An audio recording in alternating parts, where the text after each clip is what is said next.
Never would I lie to you, the show packed with fantastical facts and legendary lies. On David Mitchell's team tonight, a comedian who recently shared a West End stage with Michael Ball and Imelda Staunton, which just goes to show that theatre security ain't what it used to be. It's Jason Manford.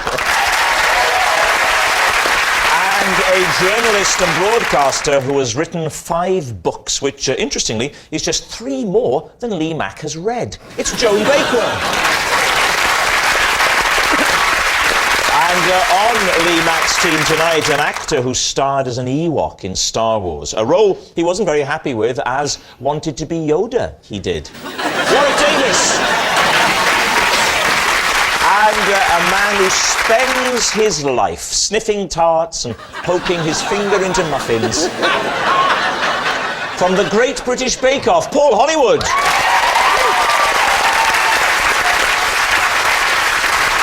And so we begin with round 1, it's Home Truths, where our panellists read out a statement from the card in front of them. Now, to make things harder, they've never seen the card before. They've no idea what they'll be faced with. It's up to the opposing team to sort the fact from the fiction. And Warwick, we're going to start with you tonight.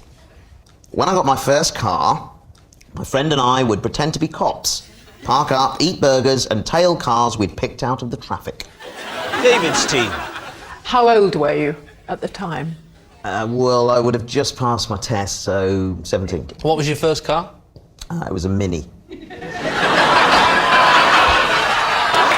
you indicate how you pretended to be cops? We used to watch a lot of American films where cops normally sat in the car eating donuts and drinking coffee, and then they'd see somebody go by who might be a criminal, and they'd sort of throw the food and speed off.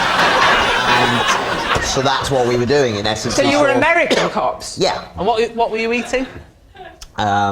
Just normally a burger and some chips. And how far would you let yourself get through the burger before you decide someone was a criminal and you throw it away? Well, we let fate decide, really, because we would say the next green car that goes by, that's going to be the criminal. How do you know how the police operate?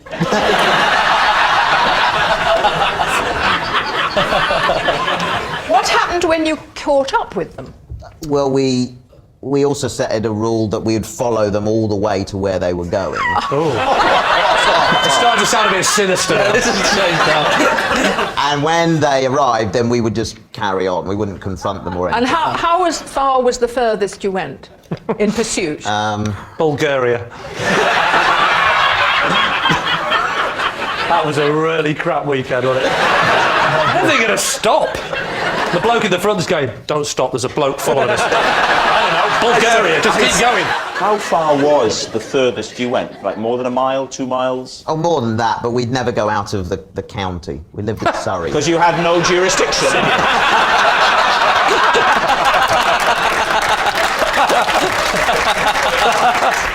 Did you exceed the speed limit? Well, if they did, we would then lose them because we didn't have authority to speed.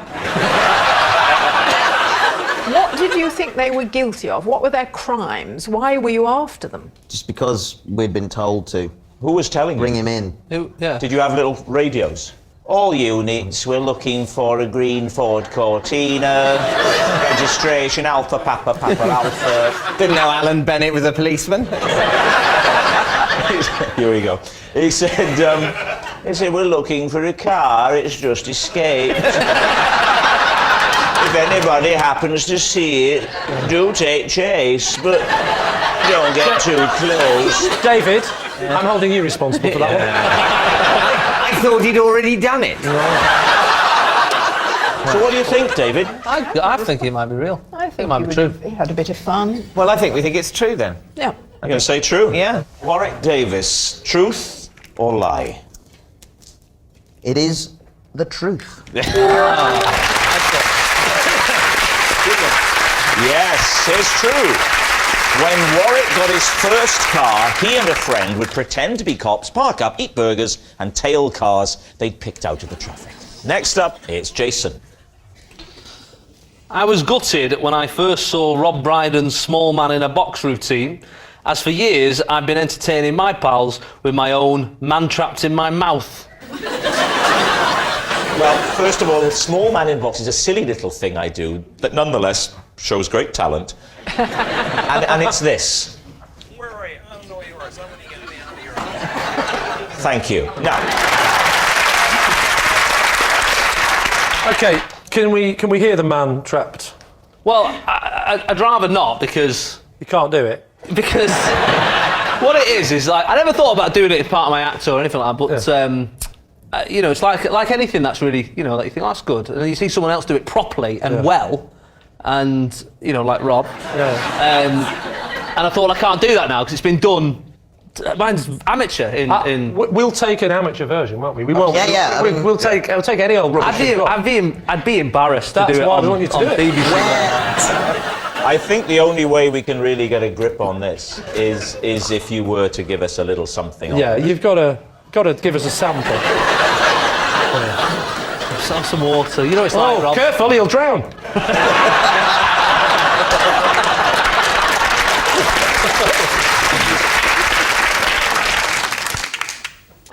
Just warming up. just putting him in. The part of the trick. Oh, you pretend to put him in, do you? Can I just say before you do it, that's a nice detail that you might want to consider. Anyway, enough prevaricating. Okay. I wonder what you're going to do.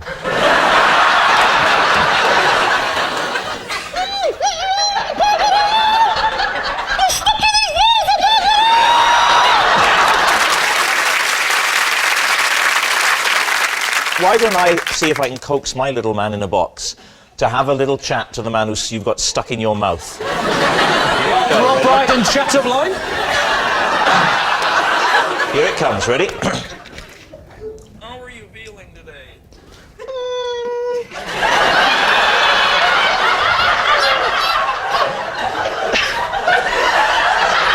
Do you think it's possible that Jason might have been lying in what he's been saying?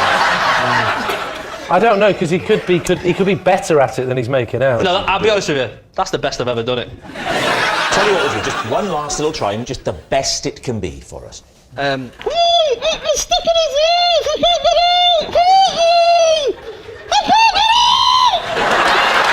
now. Panicking. So what do you think then, Lee? Warwick. Well, at first I thought he was lying, but I'm tending to think now that he may well have done this. Paul? No, I think it's a lie. I think he's actually practiced as he's been doing it. You think he's learned that talent in the last 5 minutes? I think that talent has really come to the fore in the last 5 minutes. You think it's a lie? Warwick thinks it's true. I think it's true, because he did it well. I think it's true. I think it's true, because he did it well. All right, you're saying true. Well enough. Okay, so, Jason, Yeah. were you telling the truth, or were you telling a lie? It was true. Good start, Warwick. Yes, it's true. Jason was gutted when he first saw my small man in a box routine because he'd been entertaining his mates with his man trapped in his mouth. Our next round is called This Is My, where we bring on a mystery guest who has a close connection to one of our panellists. Now, this week, each of Lee's team will claim it's them that has the genuine connection to the guest, and it's up to David's team to spot who's telling the truth. So, please welcome this week's special guest, Neil.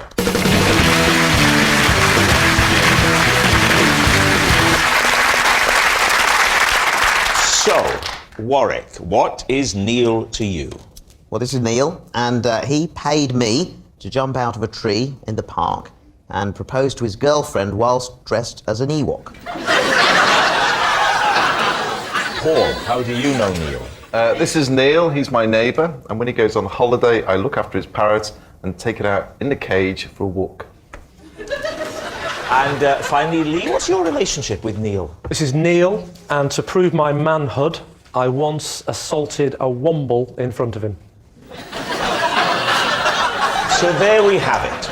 Warwick's park proposer, Paul's parrot-walking neighbour, or Lee's womble witness. David, where do you want to begin? Where to begin? Yes. So, Warwick, Yes. clarify exactly the transaction that you underwent with Neil. He paid me to dress as an Ewok and propose to his girlfriend. So, but if you proposed to his girlfriend, you then might have to marry his girlfriend. No, he's on his behalf. I mean, himself and his girlfriend were huge Star Wars fans. So you have got the costume at home just all the time? Well, I was given one after working. Oh, on they the give you film. one. 'Cause You want to get that on eBay?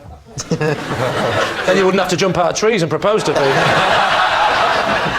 You're obviously a successful actor, you know, obviously been in Star Wars, and you must have been doing better than having to pick the little jobs like this up. Yeah, but I mean, He's here, isn't he?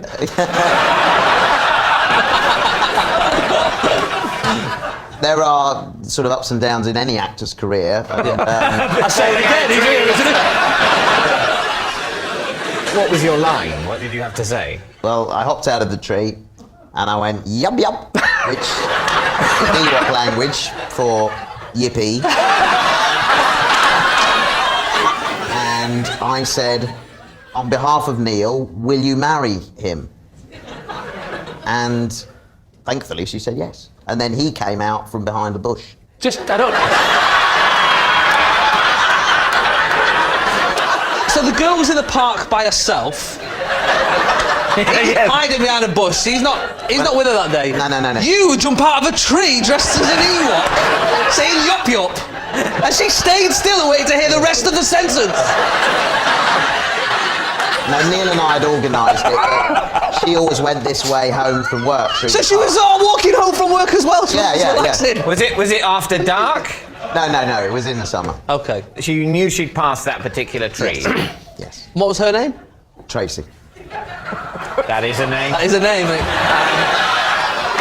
So you just walk away, leaving the two lovers together, and you just go home and feel... That's an image, isn't it? Mission Them accomplished. kissing and in the distance, a little Ewok. Walks away like that, with a little wave. Mission accomplished. Just as he goes over the horizon. Yup. My job here is done. It's like As he's giving out the leaflets for the local restaurant. And did you get an invite to the wedding? Yes, I did, yeah. You did. Did you go? No, I didn't go. No. There's no money in that.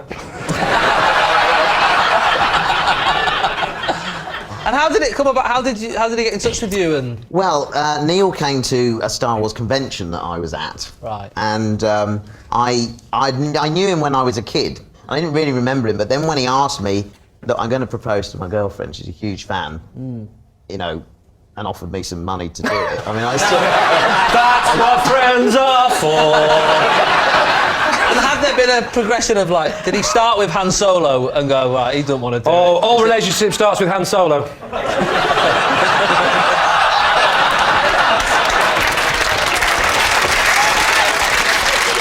Okay, well, let's move on to Paul. Now, Neil is your neighbour. Yeah. And he owns a parrot. Yes. Why does the parrot need walking? It needs to get out in the fresh air. So you walk down the road just with the parrot in a cage? Well, he's actually got... It's not great exercise for the parrot, that, is it? No, it's to get the air. It's to get the air, and it keeps Couldn't them you just use a hairdryer? What colour is the parrot? Well, it's got a blue head and sort of bronzy wings. Blue head, brown wings. Yeah, a little dark Sure, down it's the not bottom. a pigeon. It's bright blue. I mean, you seem to me too busy to be doing that as well. What does your neighbour do for a job? Poor Warwick, but he doesn't seem too busy to be doing jumping out of a tree. I think you take it into the garden. Just let it get some fresh No, air. it's actually the movement. He wants to see where, Well, you you know, could around. walk round the garden, couldn't you? He could do, You know but... those washing lines on a pole that spin round? You could just attach it to that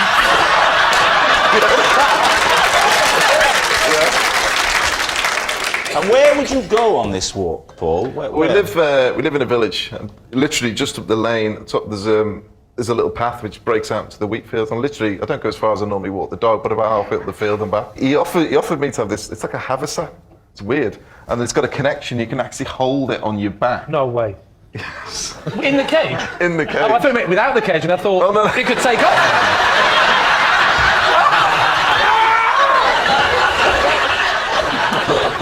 Now, what about Lee? So, Lee, the Womble assault. Yes. Tell the story. Well, there was a womble, and I... No, there wasn't. Wombles don't exist. It's a lie. It's not an actual womble, it's a toy womble. And the story is I went away on holiday when I was 16 and it was me and Neil and another friend of ours, John, and we went to a little caravan site in Blackpool and I took the womble with me because I had this womble since I was a little kid. And I don't know why, but I took it on holiday with me and when I opened the suitcase, them two mercilessly took the mickey out of me and I said, that old thing, I don't even know how it got in there. And to prove my manhood, I got a pair of scissors, cut its ears off, and then burnt it on the fire. And was devastated, but I tried to show my manhood by just not being bothered. I don't bother about that, so... Did you cry later on? I was crying as I did it inside, but on the outside laughing. It's a bit like this show. I will say, Lee, to me, you have never seemed more human. How did your friends react when you sliced up the womble with the scissors? Did they go, yeah, you're a great lad, or were they? You and your boy talk. I know. It was a pretty rough comprehensive you went to, wasn't it, David? Yes, they all said you are a great lad. Together, they chanted and rang their bells at the same time. You are a great lad, a great lad. They danced around me and put up the maypole. How did your friends react when they saw you? Did they sort of go, oh yeah, that's great, ha ha ha, he's one of the lads still? Or did they go, oh my God, he's a maniac? Right. They had a bit of fun going, it's your womble. They didn't expect me to go, no, it's not. Yes, you burnt it. I burnt his face against the fire in those. Sorry, I'd forgotten that bit. Priceless. I better burn its face so that I seem normal. We need an answer, David. Is Neil Warwick's park proposer, Paul's parrot walking neighbour, or Lee's womble witness?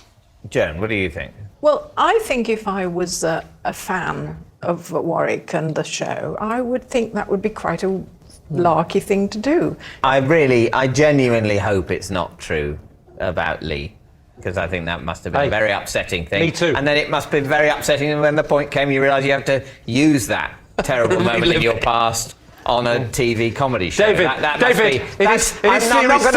I'm getting desperate. I know. By series 23, I'll be going, I had to see a child psychologist because Mummy left. Go on the show with an eye patch on saying, I blinded myself in one eye before the show.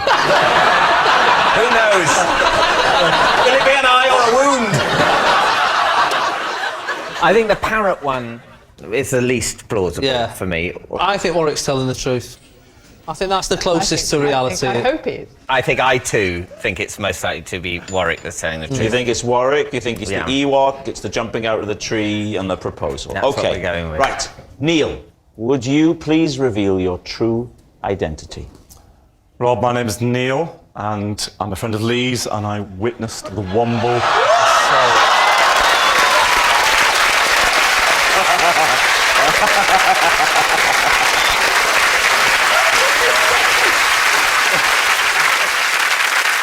I think I feel 1,000 years older. Thank you very much, Neil. Thank you.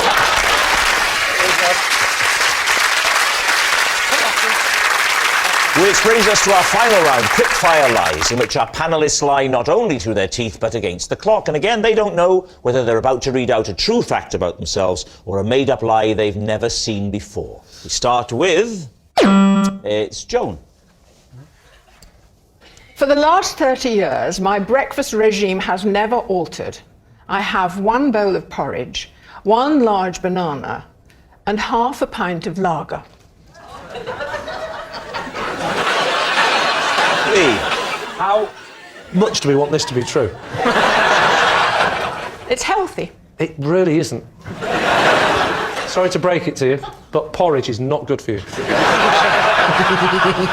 So for 30 years, why did you start, apart from emotional problems, drinking breakfast? I had a bit of a thing about staying healthy as I got older. I thought it was important to have a routine, to have regular nourishment that answered many of the of the needs of the diet fads that were around at the time. And then, of course, once I started, I liked it. Well, where did the alcohol come into it, though? Well, you can't just have porridge by itself and banana. It's very dry. You have to have something to drink with it. Are you seriously in a half pint glass or in a pint glass that's half full? It's half a pound. Have you got it on draft in the kitchen?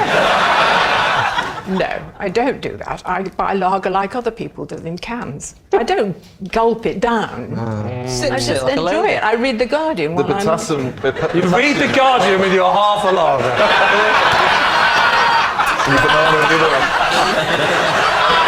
Exactly. Forget the paper.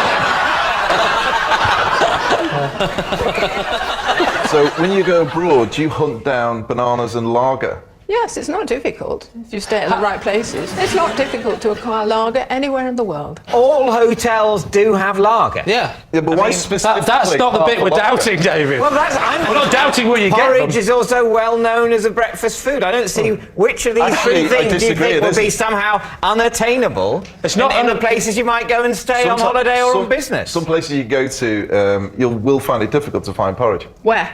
Some of the Greek countries you'll find it difficult to. Cyprus, you'll have. I know a few I have to hotels. say, I have Is it to... the Greek countries? Like Well, when I Greece? that's not...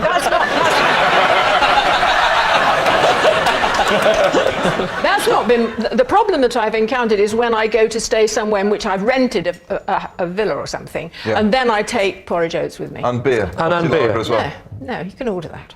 Where'd you go? You can't order it in a villa. No, you can't order it, but Unless you you can open the take back door and scream, You can- I'm a heavy drinker, somebody help me. At 7 in the morning, I've got an hour! I need lager! Porridge and a banana. Go! I have genuinely never been in a villa in another country when there hasn't also been lager there. In the villa? Yeah, in the but villa. that's not naturally occurring. But when people go on holiday, British people, they go on holiday, the first thing they do is they buy a load of lager. Do you find yourself sometimes on a stressful week having quite a few breakfasts during the day? Were you in the green room before? What are you having for dinner, Joe? Oh, just having another breakfast. I see porridge and banana. And, yes, and a little half a lager. Let me just say, Joan, whatever it is that you do, it's working because Thank you look fantastic. You see, that's how you talk to a lady. Now, Lee, what are you thinking? She couldn't understand a word you said. She's drunk. Is it the truth or is it a lie? Time to decide. I think she looks great, and that's why I don't think she drinks half a lager. Because look at me, I do drink lager every night, and I'm 24. What do you think, mate? Yeah, I think it's a lie. Do you think it's a lie? I think it's a lie. Let's go for a lie. So you're going to say it's a lie? I'll say it's a lie. OK, they're saying it's a lie. Joan, was it the truth or was it a lie? It was a lie. Yes, it was a lie. For the last 30 years, Joan's breakfast regime hasn't been one bowl of porridge, one large banana, and half a pint of lager. Next, it's Lee. I can smell if there is a dead fly in the room.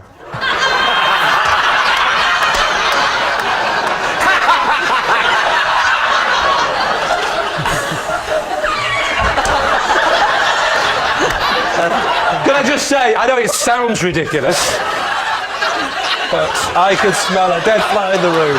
So, is what you're saying that if there isn't a dead fly in the room, you have no sense of smell? No, that's not what I'm saying. And you know damn well that's not what I'm saying, David.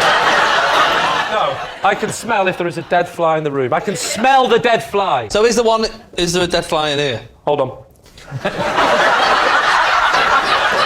No, I can't smell a dead fly in this room, obviously. This is So what there we is call a no- normal-sized room. I is it? see. Okay, well, A room in my house. How do you prove this? Do you actually sniff it out? Can you actually, like a sniffer dog, you actually find the dead fly with your nose?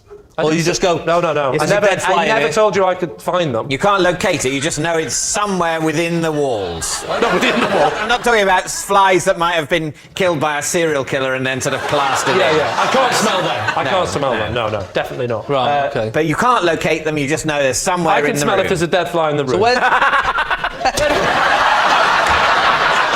How can you put it to the test? Because you might have been in a room in which there was a dead fly, and you have not smelt it and said there is no dead fly in this room. And people have believed you, and yet I've gone with- lurking in the corner. It's a good question, Joan. It's a very good question, and I wish that I had a good answer. Just by the law of averages, there's been too many times when I've gone in a room and gone, there's a dead fly in this room, and quite often we will see the dead fly. What do you mean Doesn't quite mean often? I'm It has to not be always. It has to be always. I can smell if there's a dead fly in the room, so I will go in and go, I think there's a dead fly in the room. That's just a polite way of talking, David. I don't go, there is a dead fly in the room! It's a fact every time! This room Stop is a the disgrace! way I talk more softly than you, David. I have a softer... I don't show off about my talents. I walk in a room and I go, I think there's a dead fly in this room. In fact, no! I think you'll find there is, definitely. There always is! There always is! What does the dead fly smell of? It's a smell that I wouldn't want to describe to a friend. Try. Imagine you're a wine connoisseur. Right. It's the smell of a dead fly. I'm getting... Yeah, what are you getting? I'm getting a bit of wing. I'm getting another wing. And how many wings? Was it 2 or 4? 4. Another wing. And no, wait. There's only 3 wings. I think I know how this fly died. You've not really described the smell there. No, you've described the body parts of a fly while making sniffing noises. Well, I can't. You know, I'm a professional. You're an amateur. I'm trying to say it in layman's terms. Well, earlier on, I was. I came to see you in your dressing room to say hello, and I had a little look near the window, and only now I'm thinking there was a dead fly in there, and you never mentioned it. Before you came, and I went, smell of fly. But I found that smell was soon overpowered, Jason. David, time to make your mind up. Is he telling the truth? Is that whole fly-smelling thing real? Well, let us pay him the respect of pretending to consider it. You don't believe him I when he do says... not believe him. Well, I think lie. You think lie, you're saying lie. Okay. Lee, were you telling the truth, or was that a lie? I've actually started believing it myself. It's a lie. Yes, it was a lie. Lee can't smell if there's a dead fly in the room. Well, that noise signals time is up. It's the end of the show. I can reveal that Lee has triumphed by 3 points to 2. But it's not just a team game. My individual liar of the week this week is Warwick Davis. Yes, Warwick Davis. Who would have thought it? An Ewok who tells lies. Whatever next, Yoda trying to sell us mobile phones. Good night. That Friday night feeling, have I got news for you with guest presenter Robert Lindsay next here on BBC One. Benedict Cumberbatch is Sherlock over on BBC Three now, whilst on BBC Four archive footage captures a musical revolution, the sounds of the 50s in rock and roll Britannia.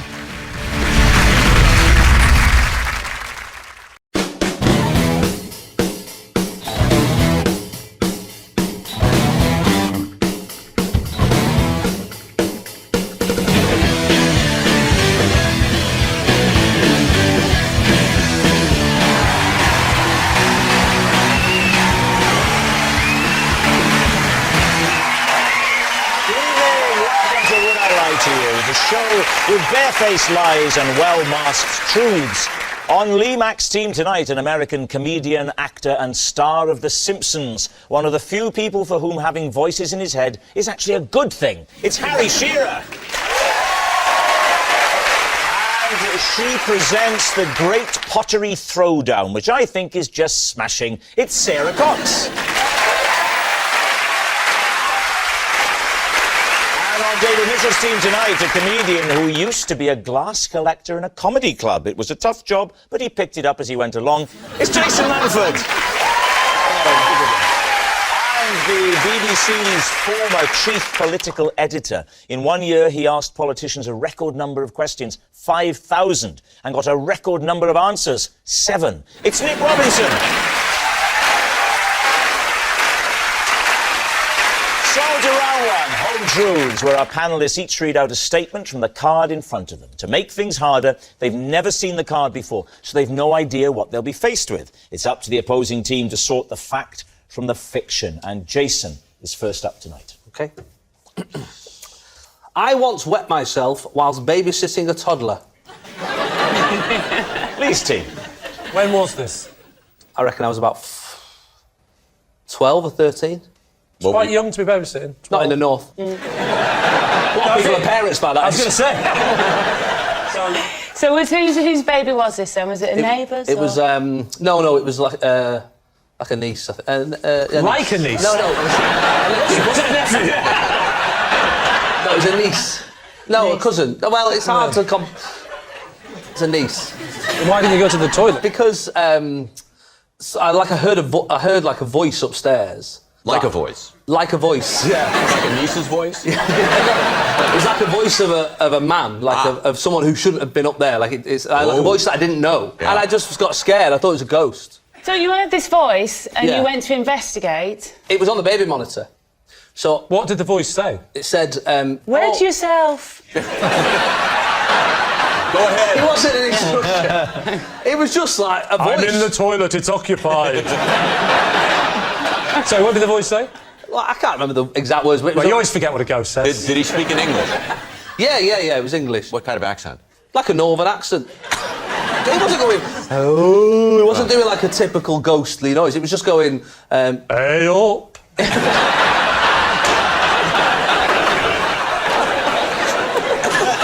And then did you go upstairs?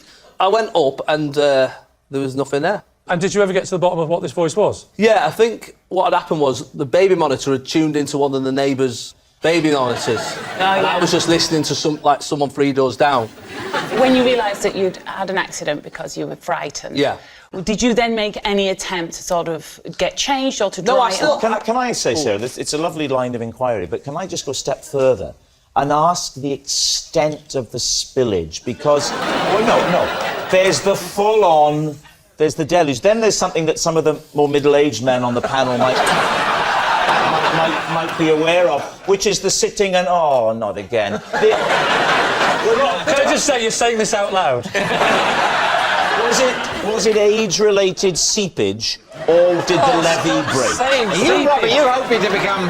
Because there are many products for gentlemen of that age with that problem. Are you hoping to become the face of them? Only if you're wearing a Brydon will you have real peace of mind.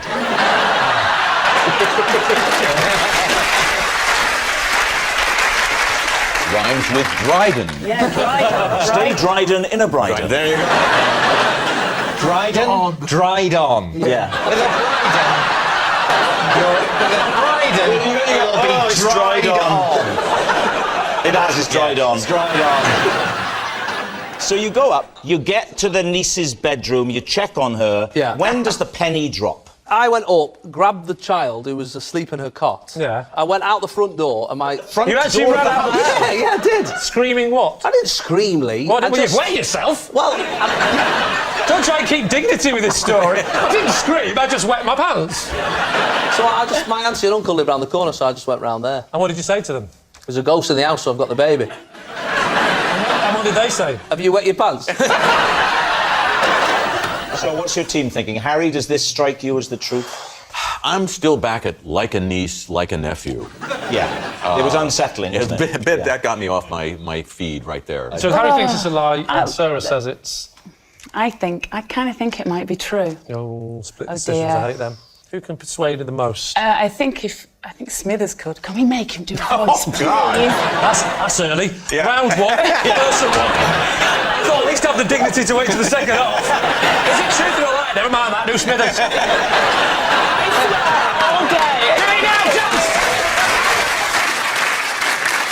Okay, we'll go with Harry and say it's a lie. Say it's a lie. Okay. Jason, truth or lie? It is true. Go!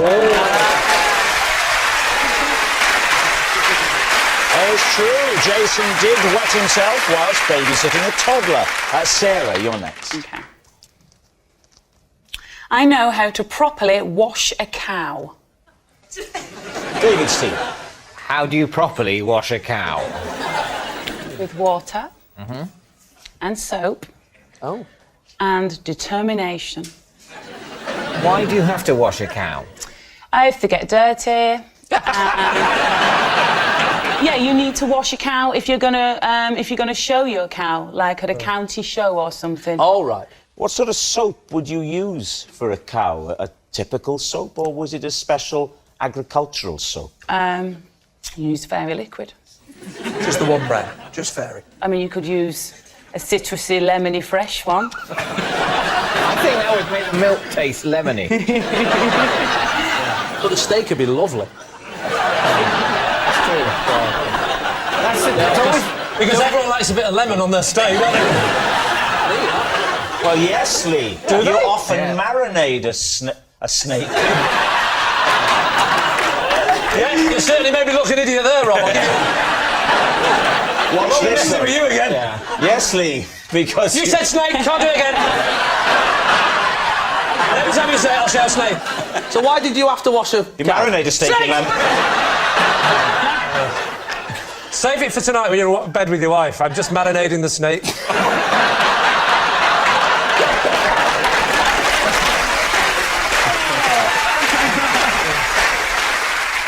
Why did you have to wash a cow? I washed the cow because my dad's a farmer. And so we would wash the cows and take them to the shows, to like the county shows. No, he's a nice man. What do you mean arable? I mean, they're cows. How can it be arable? What does arable mean? Arable is crops. Just crops. Oh, then you can wheat. Well, have you never heard of animals? Duh. Have you never heard of a farmer who has a little bit of arable and a little bit of pastoral? Well, that would be mixed farming, not arable farming. Which was going to be my third option. What breed of cows were they?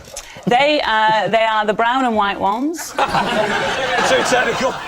They're called Herefords. Oh. What were their names, your cows? Well, there's a long line of Dianas. Diana's. Diana the cow. Diana What the would you cow. mean by long line? Well, Diana would have a daughter, and then that'd be another Diana. And then the initial Diana becomes Steak Diana.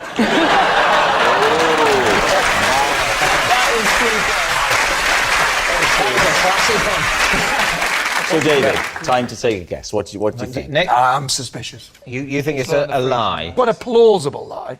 I think it's a lie. If you both think it's a lie... I'm afraid so. Yeah. Yeah, we're going to go lie. You're going to say lie. OK, Sarah, truth or lie? It's true.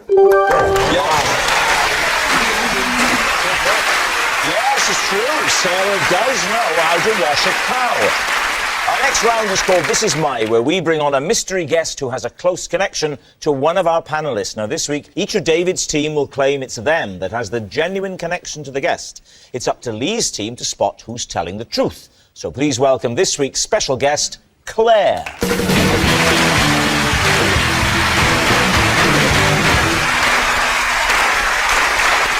So, Nick, what is Claire to you? Well, this is Claire. I was once so peckish that I broke into her cottage to steal a tube of Pringles.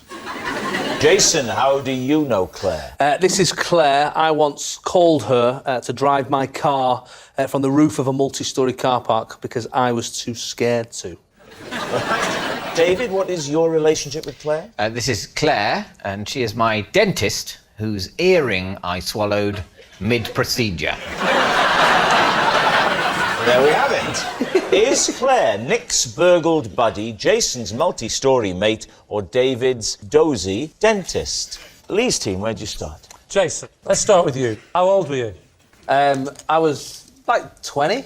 Have you just started driving at this point? Yeah, I just passed. So you'd managed to get to the top? Yeah. Why did you find going down worse than going up? It was a different way down than it was coming up. One of them really tight spirals. But it was a spiral going up too, wasn't it? No, it was up the ramp and then along the car park and then up the next ramp and along the car park. So. Did you know Claire before? Who is she? What's the She's a relation? friend's mum. Friend's mum? Yeah. Auntie, niece, all the whole thing. Which friend? Steve. Oh, so Steve. So Steve, your age? Steve's my age, yeah. And that. I mean, you look about the same age. That's the mum. She's like 55. I don't know. I'll tell you what, Jason, if it's not your person and you're not telling the truth, No, I know. this is going to be a hell of a green room conversation. No, she looks phenomenal for it, I'm just saying. Keep going. Why did you call Claire of all people? Oh, where I parked was at the Arndale Centre in Manchester, and Claire works there. What does Claire do? Where does she work? Oh, I think it's one of the jewellers in... Hang on a minute, how did you ring her? Just on my phone. On your mobile? Yeah. When you're not 20 years ago? It wasn't 20. Come on now. 18 years ago? See, not nice, is it? 14 years ago.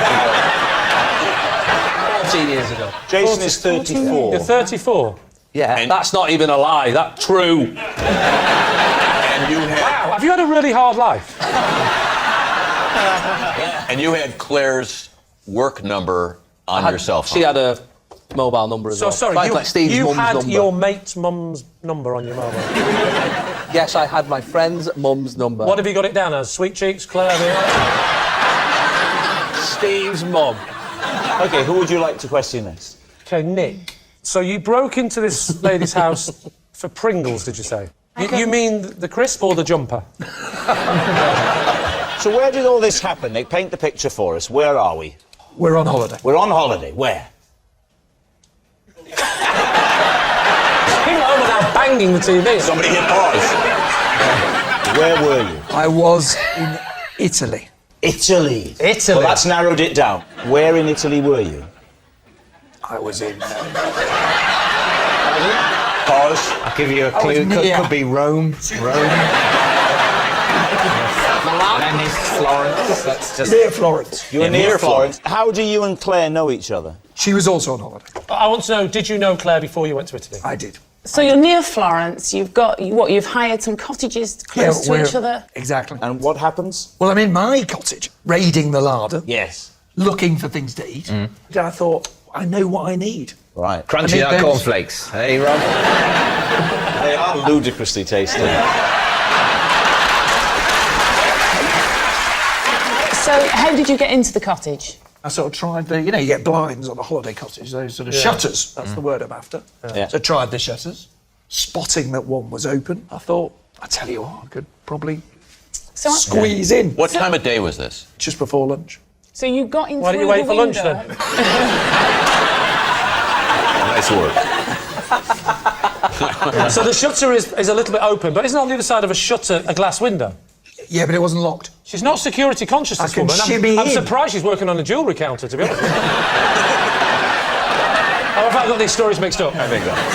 How did you get out of the cottage? I opened the door. You opened the door. And I surreptitiously, hiding the Pringle tube down my shorts, Oh, big head. My wife said, "Are those curiously shaped, Chris? Are you just pleased to see me?" What was it? Did you never... Why didn't you go to the shop? Because we're on a holiday. We were near a shop. Why did you go on holiday at a place that's not near a shop? That's not a prerequisite of a holiday, is it? Are there shops, though? That's what I need to know. Never mind the view. What I'm hoping for is a Londis, a 2-minute walk. And then did you tell Claire what happened, or are you telling her this now on the telly and she's finding it out for the very first time? That would be a brilliant phone call. We'd like you to come along to see your old friend Nick. Why? There's something he wants to tell you. When did she find out? I think my children revealed the secret. Wouldn't it have been easier to have one of them go through the window? That is a very good point. Why did you do that, Fagin?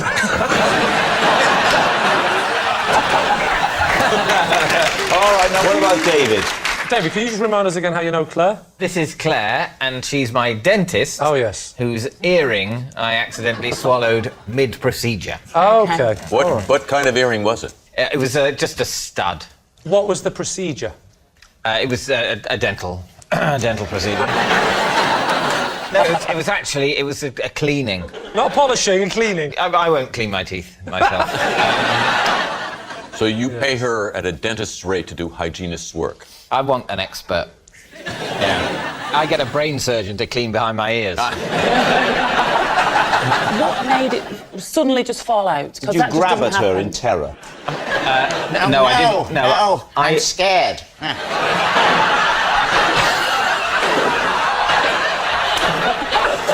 You make me seem so sexy. No,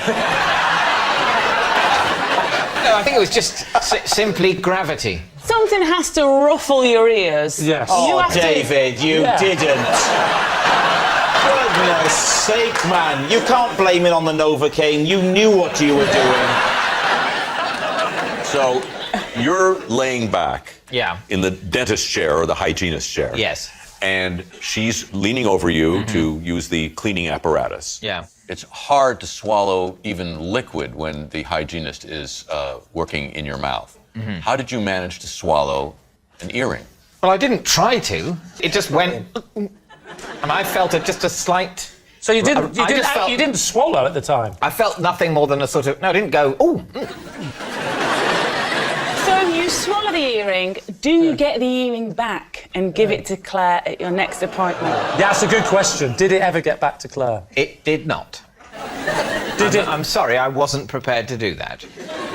Were you sat on the toilet at any point and there was a sort of Bing. definite clink noise as metal hit porcelain? No, I think it must have been deeply embedded in.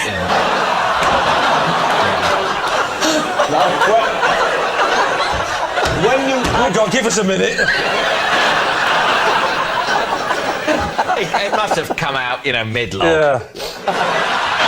You could have at least used it for a very unusual game of pass the parcel. It's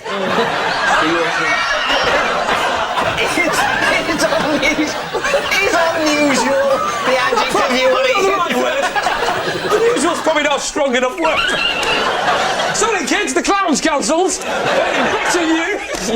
David's brought his little thing to show. Stop the music.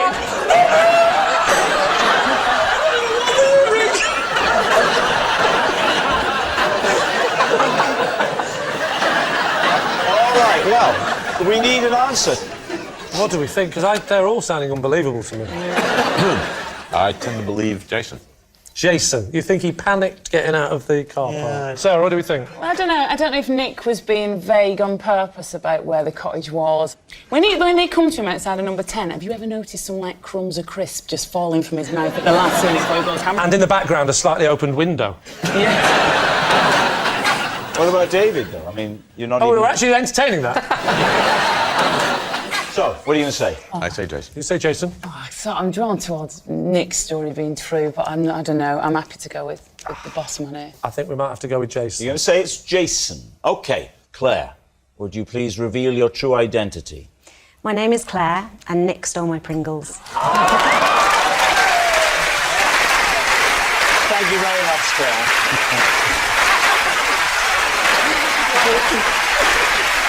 Which brings us to our final round, quick fire rise. And we start with... It's Lee. Possession. Lee, if you step out from behind the desk, read the card first. When I ran out of petrol with my kids in the car, the only way I could get to the nearest garage quickly was on this. Pop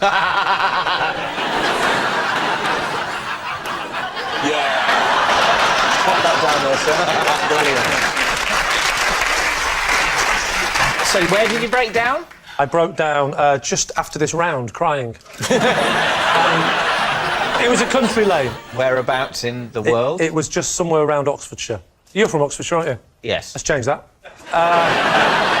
It's somewhere just around Oxfordshire. And this was in the car? This was not in the car.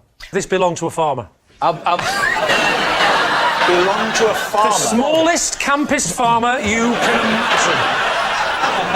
So I run out of petrol, we're in the middle of nowhere, I pull over near the hedgerow bit. Yeah. And then I remember passing a petrol station back there. How far? A mile? Half a mile? About a mile and a half. Mile and a half. A mile and a half, and you didn't just think I'll walk a mile and a half. No, it's not, it's 3 miles, isn't it? Because you've got to get back as well. That's Got true. you there, isn't he? Yes. I have to say that. You all Oxbridge and everything, and him having no education, that's quite embarrassing.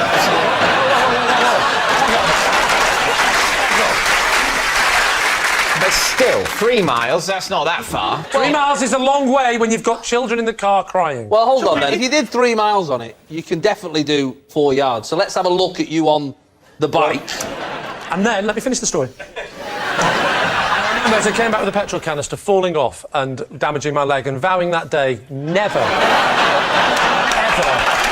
to ride one of these beasts again.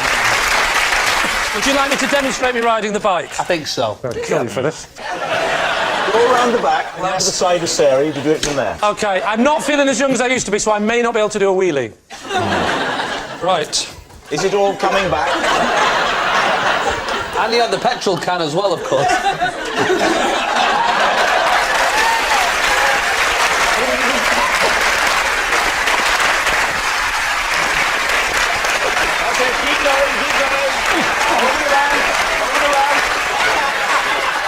petrol can! It's all right. Oh, I've gone over there! I've got the petrol can! I'm coming, kids! Kids, I'm coming! Stop crying! Tell your mother not to divorce me! I've got the can! Yes, just like that, yeah.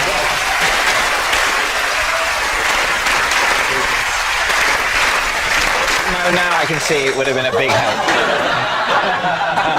Can I make an comment? You're very out of breath. Yes, I am. And you've done one lap of this. Now, you're telling us that you cycled 3 miles. Yes. Do you remember having a coronary arrest at the end of the journey? I was a lot younger in those days. Why? When was it? This was just after Christmas.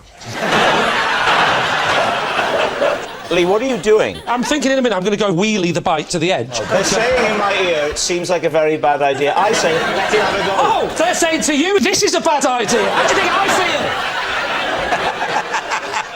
feel? What, you mean the same people that said pretend that you stole a child's bike and went to a petrol station? And they're saying I'm the one with the bad idea.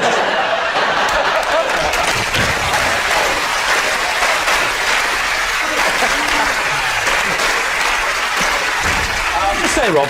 Come here. You with your little body. Come on.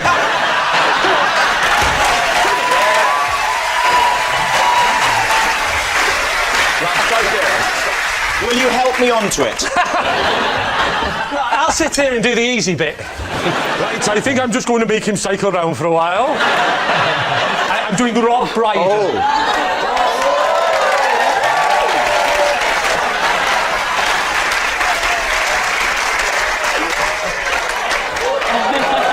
Fair play. Do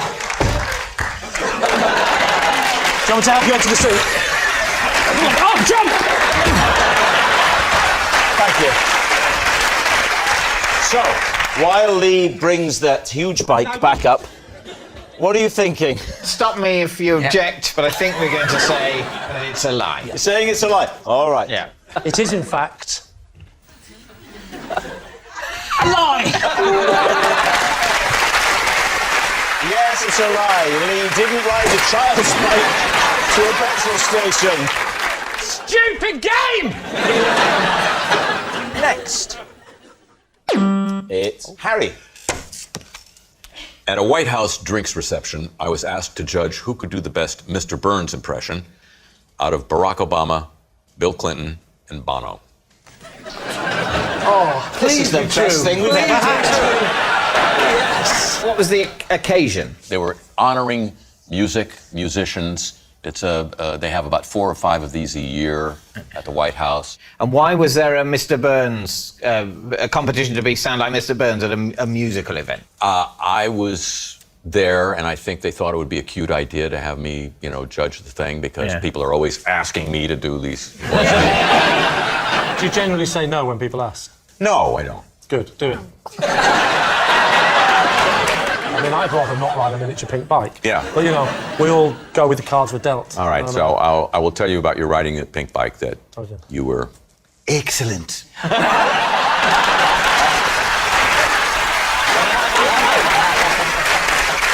word gets a round of applause. I cycle round twice. And were they like the finalists? They were the finalists, yes. What did they get to say? Release the hounds. Excellent. And I think a couple more. And who was the best?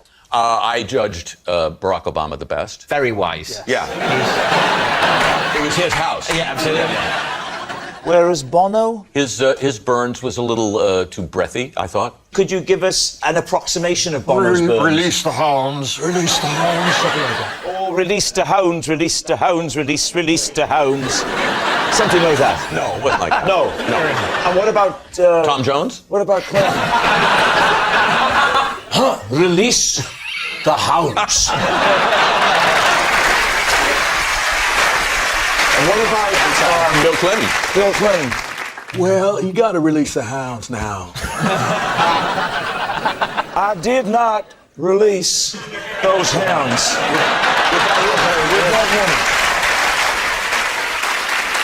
David, what are you thinking about Nick, that? you know how the centres of power operate. Is this kind of a do where Totally plausible. It's plausible that they'd have plausible. a competition like that? I think so. They wouldn't. Obama, Clinton, get on well. Yeah, Bono's everywhere, isn't he? He's always it's like Mickey Mouse. There's one in each continent. I think he's telling the truth. Well, I think we can't imagine a party at the White House. We can't imagine what that would be like. But you know, well, I mean, you've been to Buckingham Palace, haven't you? I've been to a buffet at Dale Winton's house. That's about that's as close as I've got. All right, what are you going to say? I think we're saying it's true. You're saying it's true? Okay. Harry Shearer, truth or lie? Sir, you have to tell him now. All right, I will. Don't rush it, I want to hear that again. It was a lie.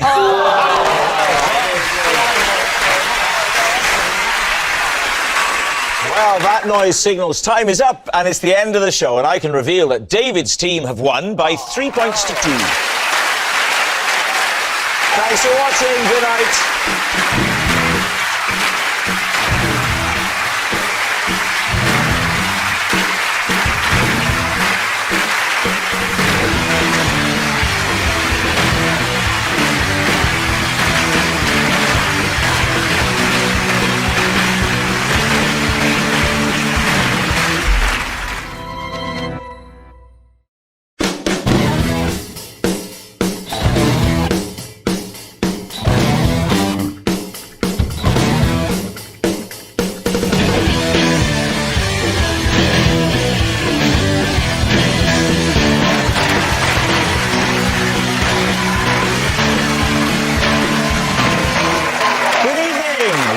Would I Lie to You, the show that separates fact from fiction. On David Mitchell's team tonight, a comedian who once appeared in a stage version of Chitty Chitty Bang Bang, a musical about a flying car. I'm surprised that took off. It's Jason Manford. And a former Bake Off star, but don't worry, I'm not going to do any cheap baking puns, not for all the dough in the world. It's Bryony May Williams. And on Lee Mack's team tonight, a pop star who as a child often appeared with her mum on Blue Peter, presumably introduced with the words, "Here's one I made earlier." It's Sophia Spexter. And a comedian who supports Arsenal. So tonight we've put him on a team full of promise that will nevertheless lose. It's Lois O'Gora. We begin with round one, Home Truths, where our panellists read out a statement from the card in front of them. To make things harder, they've never seen the card before, they have no idea what they'll be faced with. It's up to the opposing team to sort the fact from the fiction. And Jason, you're first tonight. Oh. I taught my kids the alphabet by singing it to the EastEnders theme tune. Well, they've got to hear it. Jason's panicking now because he knows the EastEnders theme tune, but he doesn't know the alphabet. I'm not going to ask you to do it just yet because we can't win. If he does it badly, he might be bluffing. If he does it well... We could all try and do it together. Well, I mean, I've taught my children. I can teach you. Yeah, let's do it. It's just one note, one letter. A, B, C, D, E, F, G, H, I, J, K, L, M, N, O, P, Q, R, S, T, U, V, W, X, Y, Z. Lovely. No, not lovely. You're clapping, but that's not got a definite end. It does, you stopped mid. And that's how you learn the alphabet. Yes. But he didn't do that, did he? You're a better parent than I am, no. I might incorporate that. I've got a 3-year-old who's going through it at the moment, okay. so... Right. Although we're doing it with Corrie. Trying to mix it up a little bit. You could do Corrie for counting. 1, 2, 3, 4, 5, Are there any other things you put to theme tunes? Yeah, we do the periodic table elements to Doctor Who.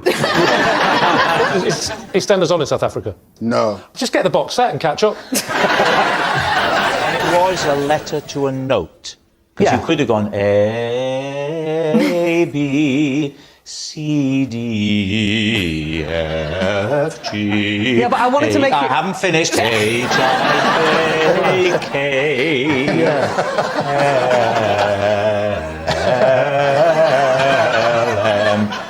N-O-P-Q-R-S-T-U-V-W-X-Y. Just stick another song on the end. That's another way.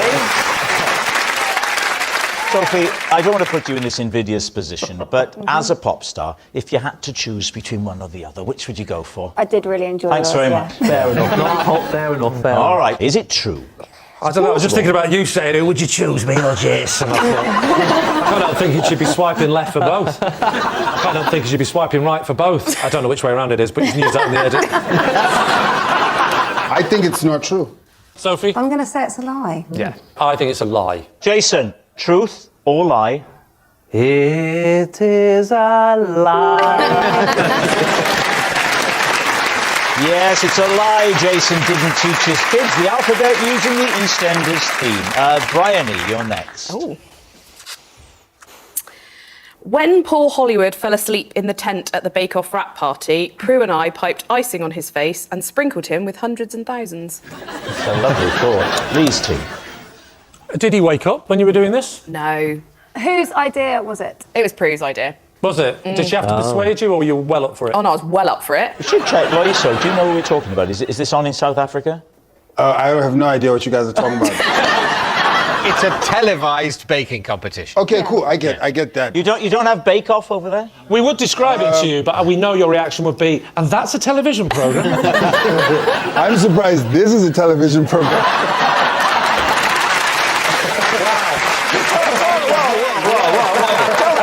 Don't encourage him. Now, what happened when he woke up then? Give us his reaction. Okay, hold on. Is he one of the contestants? He's the judge. He's the judge. Paul Hollywood is quite like a lot of people fancy him, and there's a moment where if he shakes your hand, you've done exceptionally well. It's called the Hollywood handshake. Yeah. When I was on, I got the Hollywood handshake. I never got one. Yeah. Never got one. Annoying though, took my hand away, my watch was gone. So tell us, Bryony, when he was roused, how did he... when he was roused from his sleep, what? I'm doing Kenneth Williams. What was his reaction when he woke up?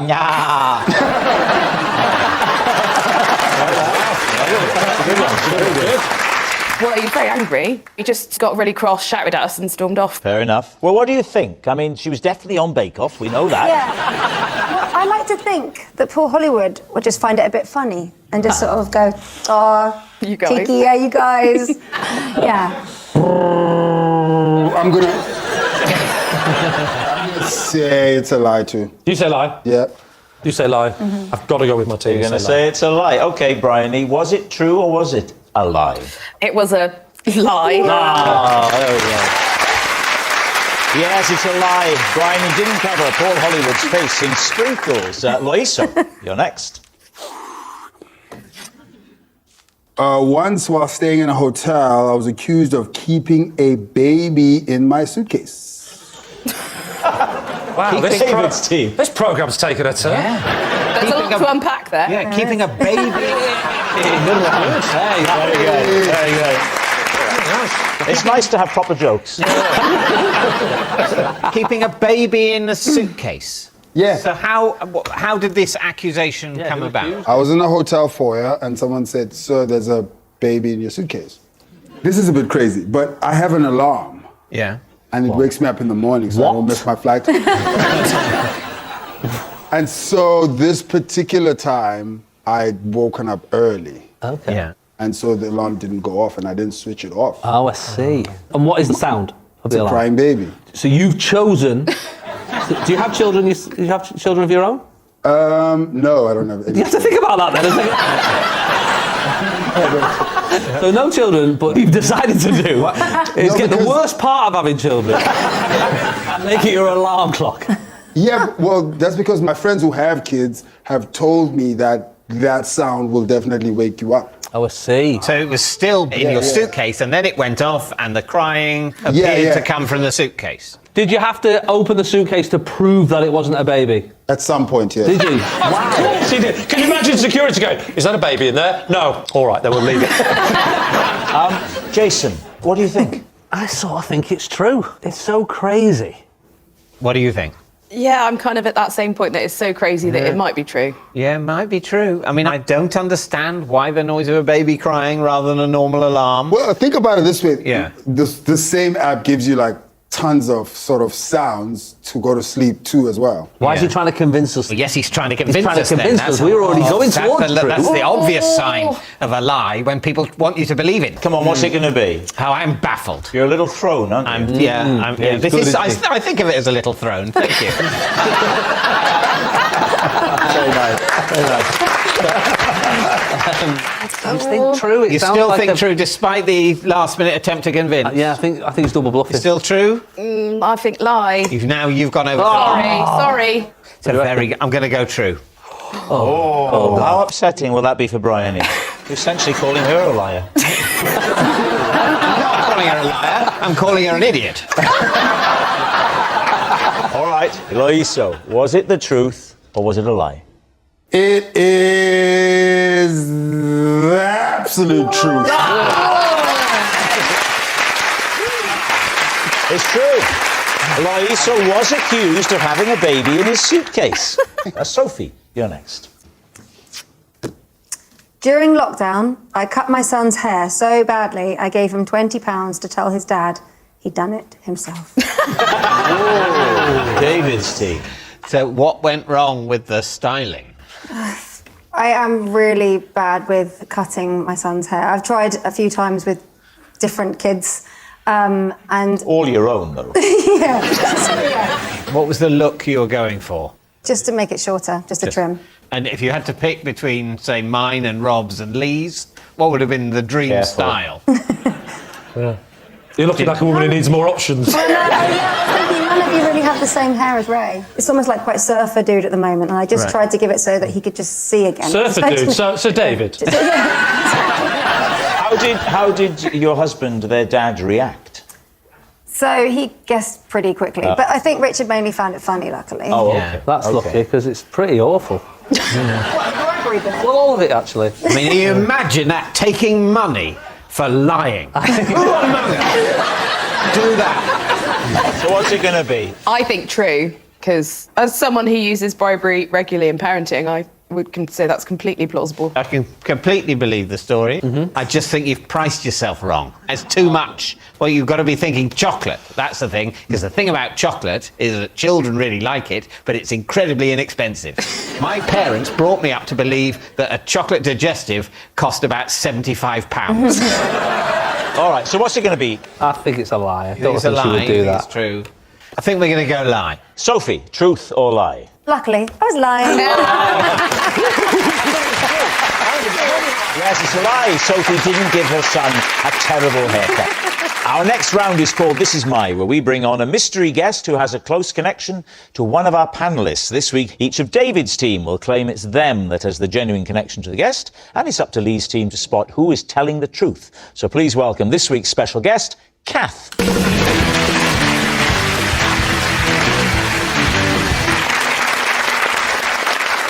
So, Jason, what is Kath to you? This is Kath. She got angry with me because I couldn't stop eating her dog sausages.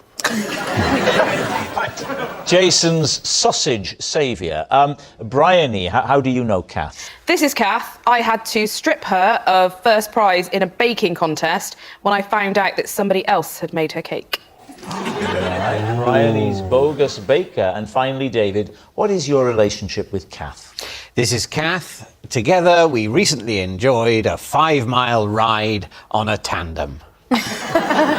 So there we have it. Is Kath Jason's sausage saviour, Bryony's bogus baker, or David's cycling sidekick? Lee, where would you like to begin? Start with Jason. When was this?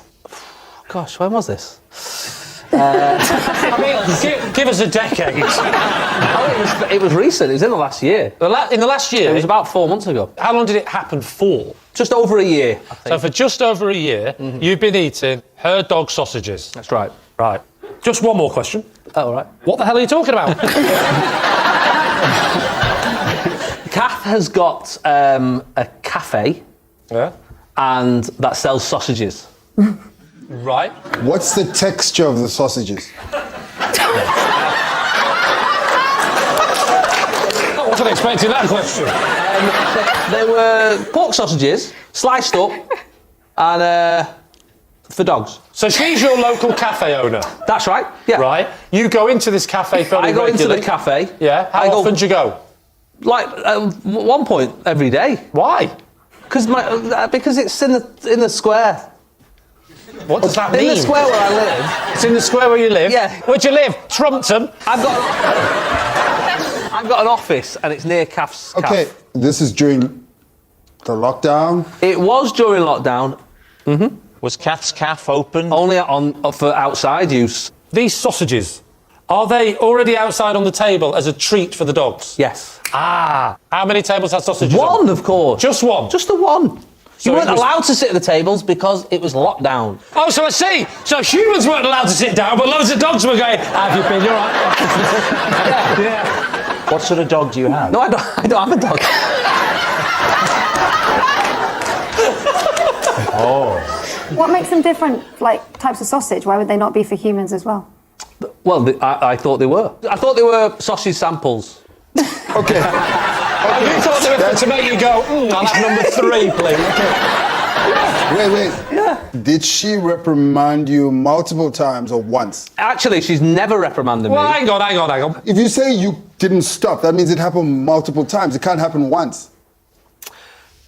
No. You're getting me mixed up. You're getting me mixed up here. Sophie, what? No one's ever done that on this show before. Go on. No, I'll take another question, please.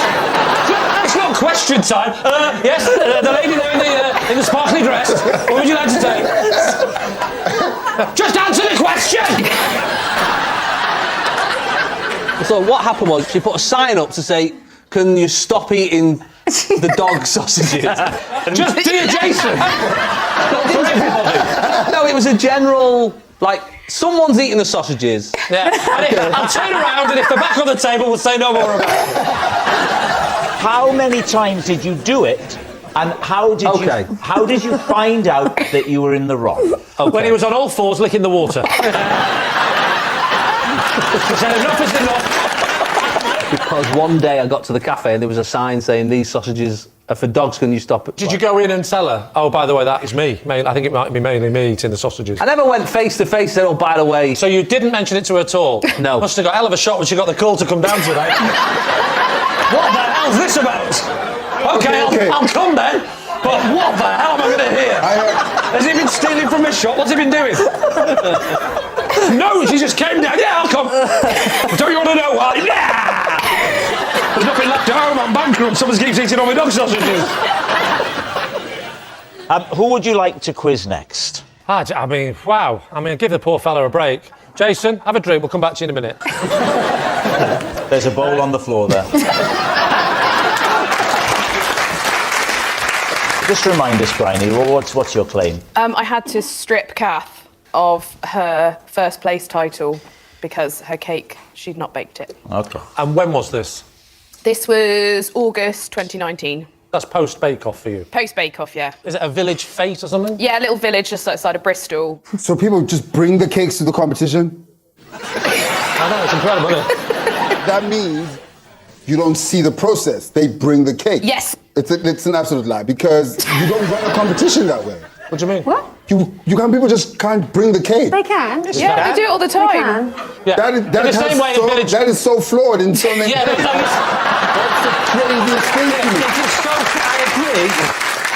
What you're doing is deconstructing 300 years of British culture. Let's let Bryony now paint a picture Yeah. of the whole day. So it's a classic village fete, and they had a little marquee trying to recreate the tent, and people brought their cakes for me to judge. What was Kath's cake? Kath's cake was a chocolate fudge cake. And who had made Kath's cake?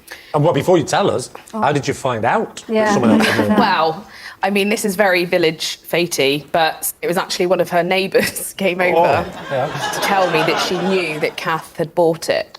Oh, she bought it! Like Midsummer Murders. Oh. Yeah. Didn't the box and the cellophane and the price sticker give it away? It said taste the difference on it. I didn't pick up on it. He's always making caterpillar cakes. So what did you do? You were given this information, puts you in a very difficult position. Yeah. What did you do? Well, I pulled Kath aside and had a little you chat. didn't hesitate? Yeah, I had a little chat with her. And what happened then? Well, she was remorseful, but we had to take first prize off her because I can't give her first prize for a cake that she didn't even make. I'll tell you what we have learned. Despite what Bake Off tell you, shop bought, clearly nicer than homemade.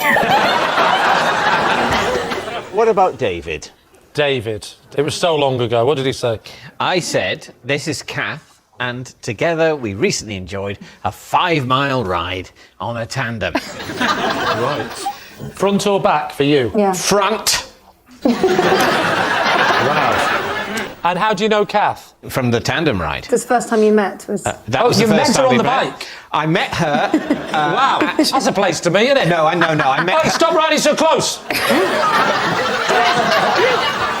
I hired this with Kath at a bike hire shop in the New Forest. Sorry, you hired it with her? Yes. But you don't know her? No, we were in the queue. Right. The only bike that remained was a tandem. Oh! What were you doing in the New Forest in the first place? Why were you down there? I was down there shooting a big new drama for Sky. What sort of character were you playing? Posh and repressed or repressed and posh? That's the journey, actually. It goes from one to the other, and it's over just 12 episodes. I don't understand the motivation to do it. Why was it important that you ride on that particular day if you're there shooting something and you can come back the next day? Well, I had a surprise day off because Ian McKellen's knee was playing up. And I didn't say Ian McKellen's knee was playing my part. No, he was. We was. He'd do a good job, wouldn't he, his knee?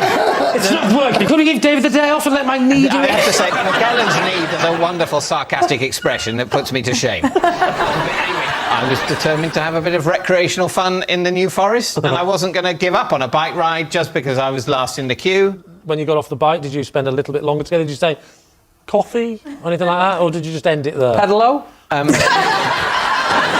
It was, we had I think a 2 or 3 minute chat, but we didn't go for coffee. I'll tell you what, David, it strikes me that Kath does look as though she could be on the back of a tandem. If you were to position yourself in front of her, that might sway the team into in believing your you. view, would achieve something. I think it would, yes. All right, I will do it. Here we go. Sorry about this, Kath. I haven't done my warm-up, but, leg goes over there. Oh, well, that's a very low crossbar, if you don't mind me saying. No, absolutely, I do have trouble with it. Fortunately, they had a little set of steps. So I was able to imagine I'm climbing the steps, over I go, onto the seat, very comfy. There we go. And, now, you want to check that Kath was happy. Are you happy, Kath? Are you happy, Kath? Take that as a yes, and off we go. There we go.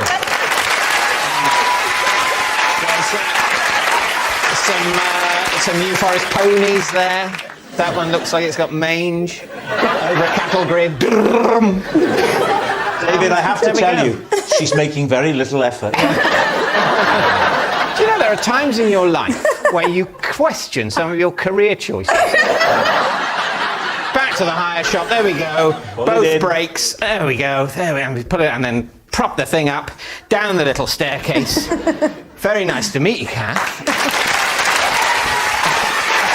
There you go. Lovely. We need an answer. Is Kath Jason's sausage saviour, Bryony's bogus baker, or David's cycling sidekick? It's a hard one, this. I'm going to let you two decide. I'm going to go with Jason. You're saying Jason ate dog sausages? Yeah. I'm going to say the cake one, actually. Okay, I'm slightly more towards Jason. Have you changed? Stop growling, it sounds like you've had dog sausages. What are you going to go for? Sausages? We can go sausages. It goes back with the 80s. Okay, we are going to go sausages. Yeah. Are you happy with sausage? I'm happy with sausage. Go on. Here we go. I'm not happy with sausage. I think it's cake, but we'll go sausage.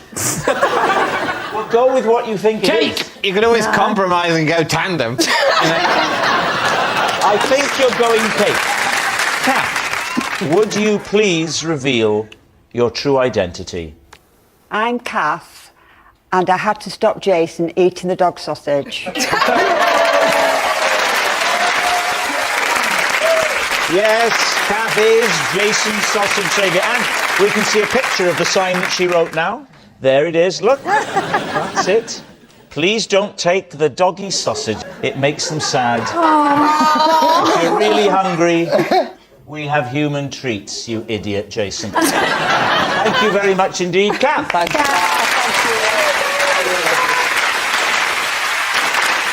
Which brings us to our final round, quickfire lies, and we start with... It's... Lee. Possession. Now, behind you, there is a possession. Could you bring it to the desk, please? Oh. OK, now pop it on the desk. Oh, yes. There we go. Oh, right. This should be easy. Right, just get rid of that. This is the black cloth that I used to have to stop the sunlight waking me up in the morning. Now, I think you're being deliberately obtuse for comic effect. There we go. These are my uncle's bagpipes. Years ago, I used to go busking and would pretend to play them while miming along to a speaker hidden under my kilt. David's team. How long ago was this? Oh, this was years ago. Years ago. Just think of the size of speakers years ago. Give us a taste of the size of the speaker. No, it was about so big. Can you pick them up and show us how you Show us told how them? you would style this out with the bagpipes. Well, how you hold the bagpipes? Indeed. OK, well. Confident. So, you get this bit. You get this bit like that, and then you swing that like that. And then you stand like that, and then... is that one meant to hang there? Yeah, like that's to hide the wire. Must have been a strange sensation having something hanging that far down. Well, it's not so much how far down it was hanging, it was the noise it was making that was different. I just supposed to do that. I'm sorry. We've done what we can for your octopus, I'm afraid we had to put it down. When you're ready, just press your crotch. Go. And here's the music.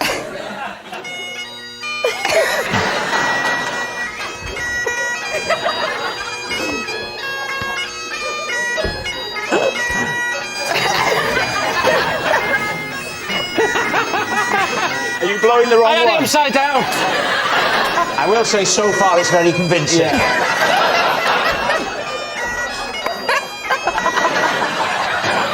Now a group of small children have come and sat and they're transfixed by what they see. Oh, this is lovely. This is... Oh, all right, we've suffered enough. Yeah. You wonder why they want independence.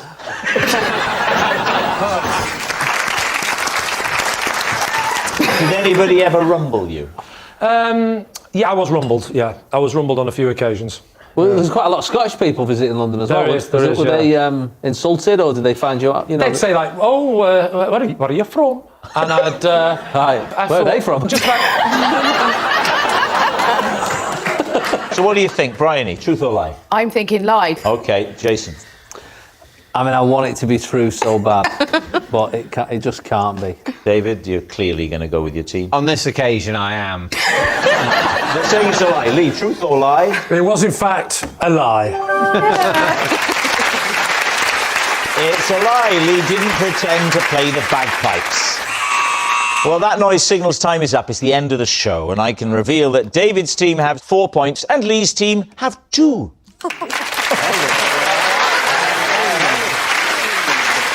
Thanks for watching. We'll see you next time. Good night.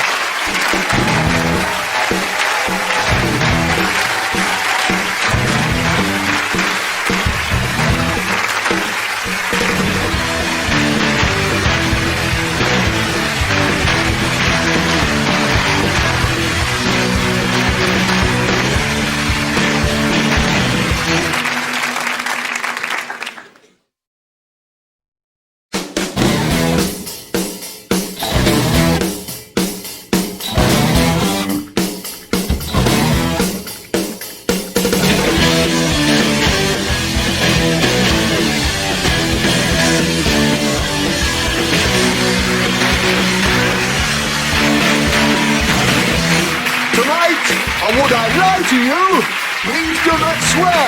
It's Davina McCall. He wouldn't dare. It's Jason Manford. And their team captain, Mack. And facing up tonight, he's our favourite antique. It's Michael Ashball. He mocks the weak. It's Dara O'Brien. And their team captain, David Mitchell. But first, please blatantly ignore the health and safety rules on noise pollution with appreciation of your host, Angus Peters.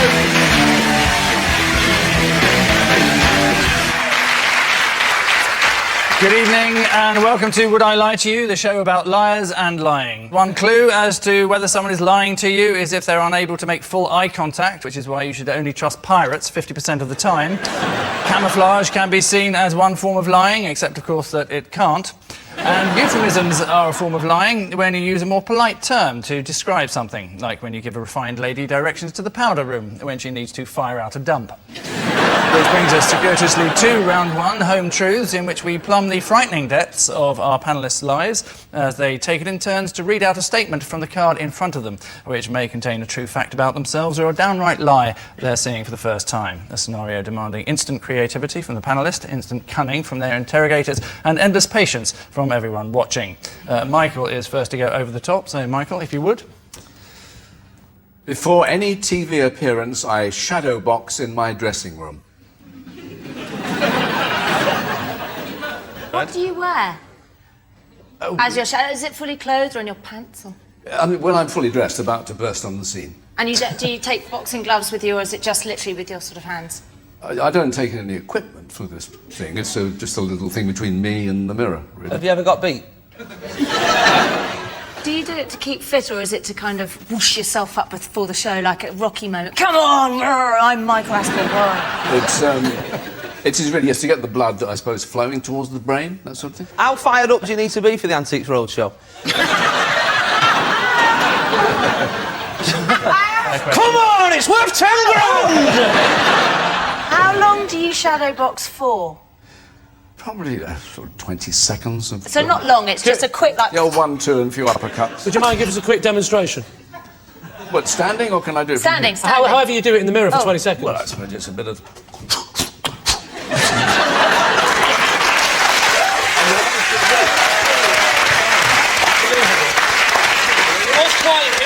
That sort of boxing, wasn't it? The sort of boxing you see in the 17th century. That's all. So, Lee, what are you thinking? What do you think? Team. You're a very calm, cool, calculating person. I think you're very, very suave, and I can't imagine you going, get out there and kill them, Michael. I see you more as a sort of, we're on in 5. I'm busy, I'm playing backgammon. I thought, yes, I can imagine, because he's so cool and calm, that he might need to himself up. But I think it's a lie. OK. It's a lie, yeah. I'm saying it is a lie. Michael, truth or untruth? It is true. It's God's own truth.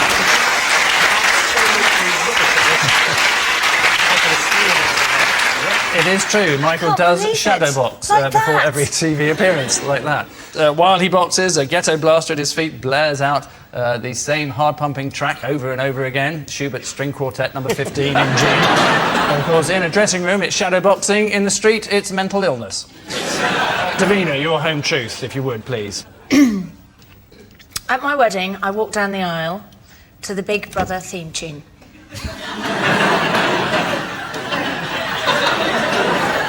Oh, really, we've got to hope that this is a lie, because that would be possibly, and I've seen some unclassy weddings in my time. People arriving in pink carriages with horses and giant. About that? The Big Brother, like, firstly, it's quite quick, the Big Brother team. It's a quick walk up the aisle, isn't it? Like, Yeah, but the thing is, I like a bit of humour and a bit of comedy, and that's what I was going for. It made everybody in the church, we all had a bit of a giggle, and then we started the serious music after that. But who chose this music? You or your spouse?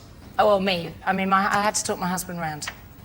Into getting married? It wouldn't be... There's a little bit of that, a little bit of cajoling. Marriages there's always a kind of a give and take in this situation. Like, so you had the Big Brother theme tune. Surely then there was a trade-off where, as you turned around and walked out, was it to, I don't know, Shaggy Bombastic? I don't know. What did he get to pick as the music as you left her? Actually, I have to say, He didn't get to pick anything, it was just me. But, you know, he got what he wanted on the wedding night. Oh, a nice night out with his mates. You have Marcus Bentley, the Geordie voiceover man, doing the actual reading. Do you, Davina, take this man to be a lawful husband? Do you know, if we got remarried, I'd do that, definitely, second time. Surely, though, you need in the morning after and you're waking up and turn to your partner and then he just leans over and goes, day 2. And David, are you taken in by any of this? It's possible. I can see it would be sort of a jokey, sort of, if you wanted to, you know, have a sort of light-hearted beginning to the whole thing. It's possible. What's your instinct, Michael? My instinct, after recoiling, is it's probably true. Dara? No, my instinct is that you went for pure princess wedding and that it was string quartet playing. So it's a hung jury here. Yes. I've changed my mind. I don't think she did. Oh, right, it's not a hung jury here. I think it's a lie. We're going to say lie. They're saying it's a lie, Davina. It is... a lie. It is a lie. Yes, it's a lie. Davina did not have the Big Brother theme tune playing at her wedding ceremony. After the wedding, in a small function room next door, Dermot O'Leary hosted a low-budget follow-up ceremony called Davina's Wedding's Little Wedding. Dara's turn to amaze us. I co-own a racehorse with Sir Alex Ferguson. What's the racehorse called? The racehorse called Danger Here. One word put together. Who owns it? No, there's a syndicate. There's a load of us in a syndicate. And who's training it? Oh God, I no idea. You don't know who trains it? I don't know who trains it. Do you know what colour it is? Yes, it's brindle. It's what? Brindle. Brindle? You don't get brindle horses. That's not a colour, that's dog. a character in Lord of the Rings. You get brindle dogs, but not horses. What races have you seen it racing? I saw it in Cheltenham. What did it race in at Cheltenham? What was the race? Oh God, it was some sponsor thing. It was like a Hennessy thing. How long ago was that? That was last March. Was it the Cheltenham Gold Cup meeting? No, it was before that. That's slightly later in Cheltenham. What date? What part of March was it? Cheltenham, I'm just saying, but it wasn't the Cheltenham Festival. That's when the Cheltenham Festival's on. In March? But yeah, it's just the week before Paddy's Day in March. Forget the Paddy's Day. This has got nothing to do with it. You asked what when? is the date of the meeting you went to? It was the 34th of March this year. Right, okay. So you need to know the date in case it was like a horse bank holiday. How long? No, 3rd of March. No, horses won't work that day. It's part of their culture.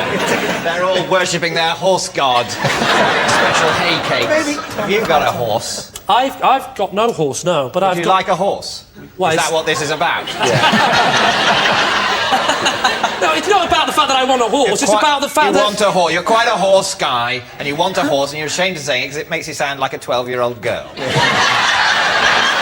But you've got an interest in horse racing a bit, obviously. It's sort of an interest. Originally in Ireland, I was part of a greyhound syndicate, which is That's a bit, but it was too big to race with the greyhounds. Yeah. Seems reasonable. I've got a donkey in the sanctuary somewhere. Does it work like that, where they send you little pictures at Christmas? You're doing good, whereas Dara has an enslaved creature. The horse doesn't send me a letter every Christmas and go, thank you very much for the sugar cubes. Yes, please could I run less? Where's your My feet hurt the whole time. A cruel dwarf hits me. OK, Lee, you're going to have to come to a conclusion. What do you think? I think he might be telling the truth. I think he's telling the truth. OK, I think they're both wrong. You're lying. I'm going against my team and saying that you're lying. Really? If I'm wrong, it makes a mockery of the whole team thing, doesn't it? See, he's lying. He's trying to get us to change our mind. Perfect. He's lying. Definitely. He's lying. If he was telling the truth, he wouldn't go, have another go, Lee, would he? Think again, Lee. Have another go. He's saying it's a black and white lie. It's a brindle lie. It's a lie. The truth of the matter, please. You're lying. It is a lie. It is a lie. It's a lie. Dara does not own or co-own a racehorse with anyone. In fact, Dara has far better ways of avoiding tax and laundering his money. Despite having nothing to do with any of Sir Alex's horses, Dara does pay towards the upkeep and stable cost of Wayne Rooney and owns Rio Ferdinand's stud rights. So at the end of the round, it's Lee's team who are looking decidedly out of their depth, trailing as they are 3-1.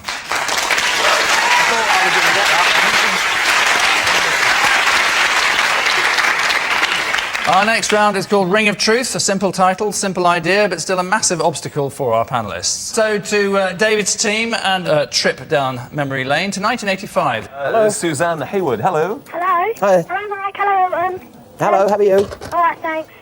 I just want to ask you, Elton, how is married life suiting you? Married life is fine. We've been married just over a year now, and it's flown by, which is a good sign. And I compare it to when I was on tour last year, and it really dragged on a long time, and the marriage seems to have just flown by. So we're really very, very happy, and that's really nice of you to ask. Oh, and Elton, Yeah? how do you not think you have any bad habits? Oh, lots. Yeah, she's trying to get me to stop doing lots of things, but I won't tell you what they are.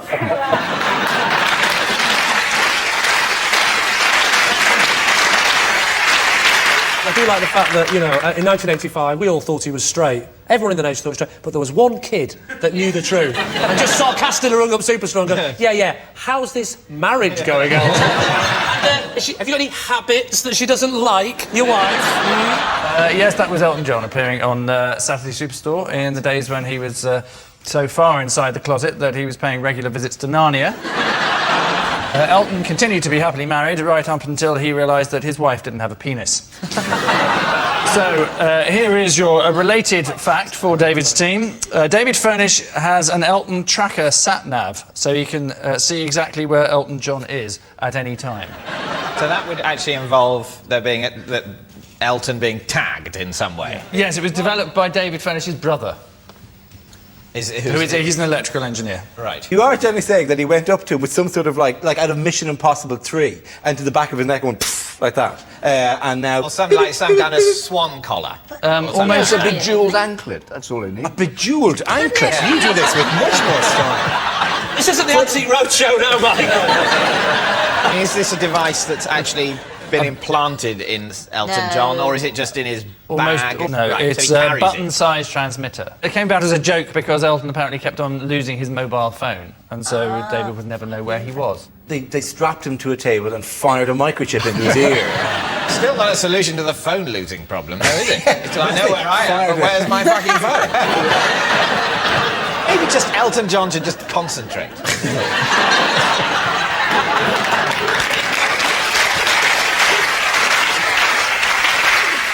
You know, you put Elton tracker in inverted commas. Does that mean if I need to buy one myself, I have to ask for an Elton tracker? Is that the actual? That's the actual. If you're name? wanting to track Elton John, yes. That would be weird. Can we all do it? Can we all just go and see where Elton is at any given time? Presumably, we could all hack into the signal that the button-sized transmitter is sending out. We'd all know where he is all the time. Last thing at night, I'd like to be able to turn to it and just to glow, just to see. There's Elton there. I think you open a can of worms if you hack into the system as well and have it on while you're in bed, because like a horror film, one night you would wake up and the chip would be in your house. You say Rocket Man 5 times in the mirror, he turns up.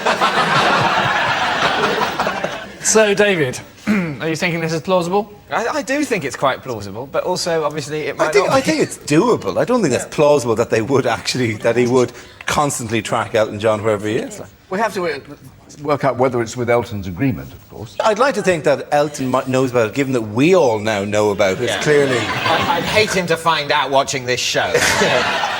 So you need to come to a decision. Michael. Yes, it has this kind of whiff of verisimilitude. I think he's saying it's true. Yeah. I don't believe it. I don't believe it. Oh, is that a casting vote? I'm going to say, plausible though it is, I'm going to say I think it's a lie. Saying it's a lie, and I can tell you that it is, in fact, a lie. Absolutely right, well done. Yes, David Furnish does not have an Elton tracker sat-nav. Elton and David's relationship is founded upon trust, a trust that Elton set up in the mid-90s so David would never have to work again. So at the end of that round, it's Lee's team who appear to be losing the will to win. Behind as they are, 4-2.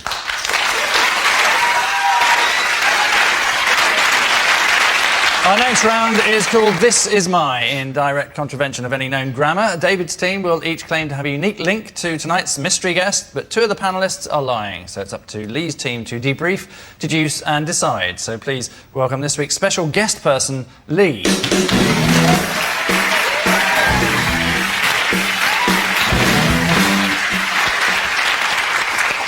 So David, what is Lee to you? This is Lee, and for the past 6 months, he's been teaching me how to improve my memory. Michael, perhaps you'd like to explain how you know Lee? This is Lee, who is my driver, and he has also appeared on episodes of Minder. And finally, Dara, your relationship with Lee. This is Lee. He's actually my gardener, and he was introduced to me by Andrew Lloyd Webber. So there you are. A mental coach, according to David, a driver come actor, if we believe Michael, or a Lloyd Webber recommended gardener. According to Dara, Lee's team, where would you like to begin? Dara, where do you live? Where do I live? I live in West London. And so how was he introduced to you by Andrew Lloyd Webber? Well, it wasn't like that we're all at a party and Webber goes, "Have you met my gardener, Lee?" Yeah. I did Parkinson, and Andrew Lloyd Webber was on it with Tim Rice once, and you're making polite chit-chat in the green room afterwards, and I told him where I lived. I said, "Oh, yeah, I used to live around there, how are you finding it?" And we had a very dull conversation about how it's kind of grown up, the house, because it's got a garden. I'm just finding it hard to believe that it's a quite exciting time, isn't it? You're on Parkinson, that's quite exciting. You're meeting Andrew Lloyd Webber, he's famous, that's quite exciting. At what point do you go, I loved Phantom of the Opera. Do you know any good gardeners? It's just... I find that hard to believe, you know. How long's Lee been your driver? Oh, blimey. 18 years. And what 18 years? What car does he drive? Mercedes. And which seat do you sit on? I have a funny thing. I like to sit at the back of the car on the left-hand side so I can do a bit of homework. Which you could never do on the right, obviously. Well, then you've got the driver right in front of you, and you might need to ask him a question about your homework. And if it goes like that, it's Brazil. That's fine. But you'd ask his head to swivel all the way around, and he then wouldn't be concentrating on the road. So he could be telling the truth. Yes. What did he play in Minder? Oh, as you can imagine, some kind of heavy. So you've been in the car with him for 18 years. He's the same driver the whole time. You're not right. So what's his surname? Tippett. Great answer. Great answer. See, that's how the lying mind works, doesn't it? Driver, tip, make it bigger. Tip it! It was either that or honky horn, wasn't it? David, could you just tell me again what your one was? It was the last 6 months. Lee has been teaching me how to improve my memory. OK, how do you do that?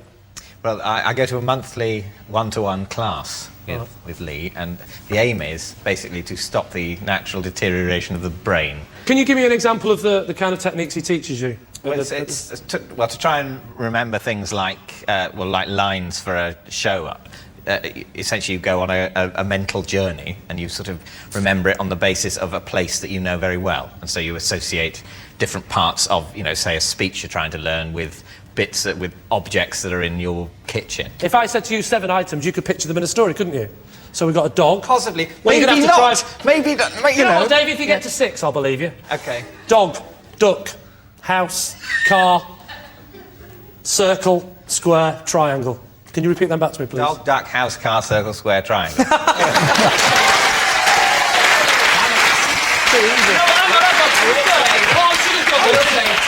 That was incredibly easy. Didn't use any technique at all. Can you say the apple is there? The apple is there. You remember it? Do you know what? I've realised I've got a bad memory because I can only remember the names of animals and shapes. Can we have a look at Lee's hands? Yes, you can take a look at... Yeah. Can we? They look like nice hands. He's not a gardener. OK, well, we need an answer. So Lee's team is this person. You think Michael? David's brain enhancer, Michael's acting chauffeur, or Dara's green-fingered friend. Yeah, I can see him. That's the thing about him, isn't it? He looks both like a driver and someone that used to be in Minder. I think we'll go for... Well, should we go for Michael's driver? Perhaps our guest Lee can tell us who you really are. I'm Michael's driver, and I have appeared in episodes of Minder. Congratulations.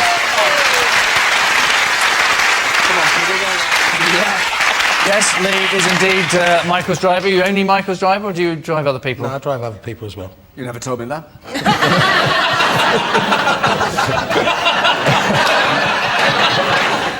Could be the end of a beautiful friendship. Congratulations, thank you so much, Lee. Well done.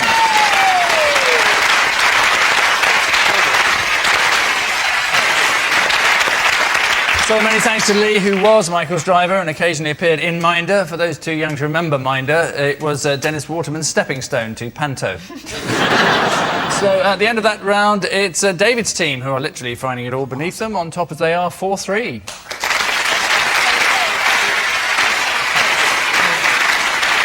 And so, with a tangible sense of relief, we come to the final round, quick-fire lies, where the panellists reveal more dubious facts about themselves, but this time against the clock. On occasion, instead of reading a statement out, they'll reveal a possession, which they will claim is in some way linked to their unsavoury lives. Lee's team are trailing, so now would be the perfect time to start bucking their ideas up, beginning with David. My first word was Hoover. Well, would you pronounce it exactly Hoover, or did you go Hoover? I don't remember. Would your mother... My sense of it at the time was that I was saying it absolutely bang on.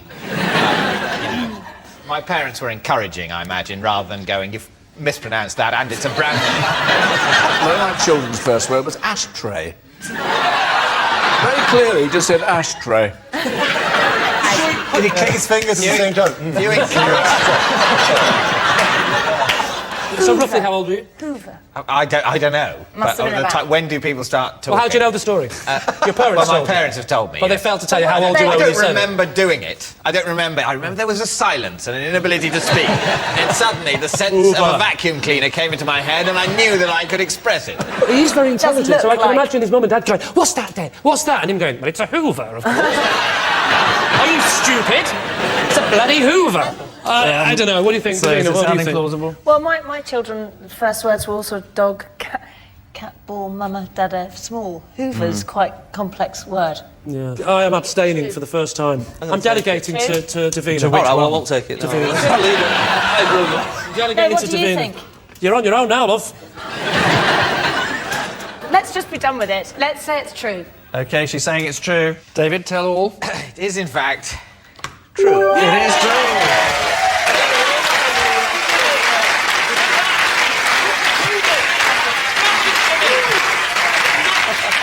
Sensational, yes, Wow. it is true. David's first word was Hoover. He was watching Vanessa Feltz eating at the time. Next, Davina.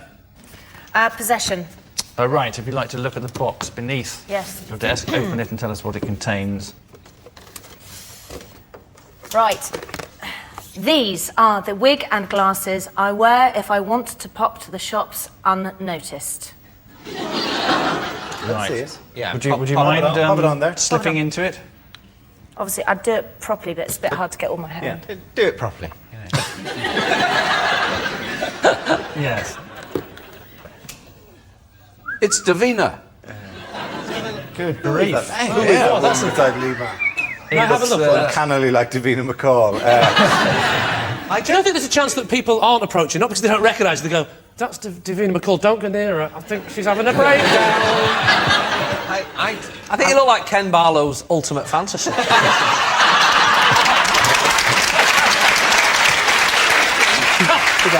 It's not low key. I mean, you do look less like you than normal, but It's a lot more casual, dressed down, plain. And it works. It absolutely works, completely. Not anymore, it doesn't. I know we have to make a guess, but I'm really liking that look, by the way. I like him very much. That's nice. Michael. I would. Oh yeah. But me, my opinion is worth nothing to you. So, David, what are you thinking? Which way are you I'm leaning? thinking it's quite plausible. Yeah, so am I. Yeah, because you do look very different. But the other side of it is, if somebody discovers who you are, you really kind of are embarrassing. exposed as having put on a silly disguise. I mean, it's one short of a deer stalker and a pipe. So what do you think? I don't believe a word of it. Yeah. So Yeah, if you got caught doing it once, it'd be really embarrassing. Yeah. Nah, I've changed my mind entirely on this. And I think it's particularly a lie. if somebody discovers you wearing the glasses and the wig, take them off and then don't recognise you. That would be embarrassing. Yeah. So I think we're going to go for a lie then. Lie. We all think it's They're a all lie. going for a lie suddenly. Davina, tell us whether it's the truth or a lie. Well, actually, it is a lie. It is a lie. Yes. Next, Jason. Oh. I applied for Mastermind with the specialist subject Columbo. Who plays Columbo? Peter Falk. Who made Columbo? I was put... Sorry? Who made it? Universal. Okay. Could be. That is a company that makes things. What are the years in which William Shatner has appeared in Columbo? Because he's appeared more than once. And what years are those episodes? He's been in 3 episodes. Yeah. 74, 71, probably guess 78 maybe. You're definitely wrong there, because he's been in one in the sort of that looks more modern, which I think would be in the early 90s, and the kind of newer ones that are less good. In the first one that William Shatner appears in, what is the device by which he... What's the device? Jason, if you're not telling the truth, let me warn you, you're messing with the wrong man. The device he uses, the apparently in that context futuristic device he uses, by which he makes it seem that, that it's a different time from the time it really is. What does he use? What machine? No, I don't know. Right, this is rubbish then. You're not an expert on Columbo. I've only watched Columbo a bit. I'm not that one's been on loads. And it's not an episode on that episode. Sorry? He didn't say he was an expert anyway, he said he applied. He got rejected for knowing fuck all.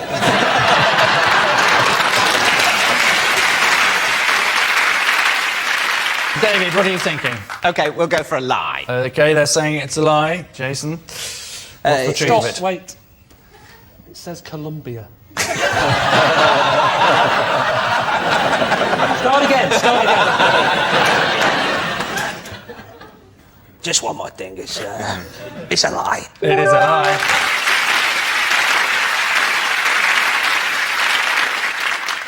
It is a lie, yes. Jason did not apply to Mastermind with the specialist subject of Columbo. He was just about to apply, but then Columbo started. In episodes of Columbo, you remember the viewer knows all along who the murderer is, rather like with Princess Diana. Which incessant buzzing means that at the end of tonight's contest, it's David's team who are tonight's prize fighters, having comprehensively outpunched Lee's team 7 points to 5. How did that happen?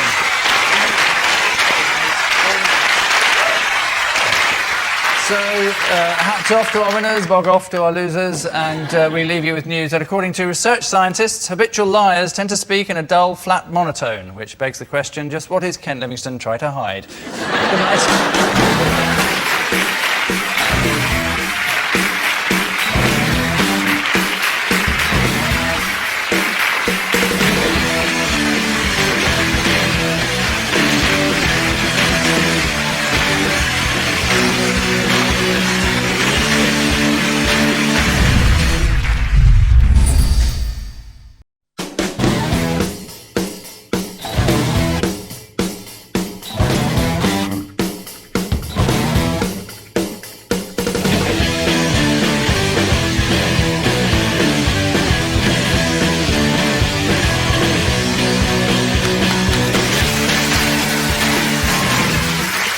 Tonight on Would I Lie to You?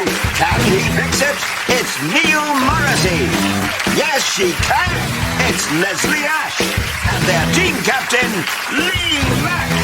And facing them tonight, Jungle Queen, Miley Class. Burger King, Jason Manford. And their team captain, David Mitchell. But first, arouse yourself into tumultuous hysteria for your host, Dayton.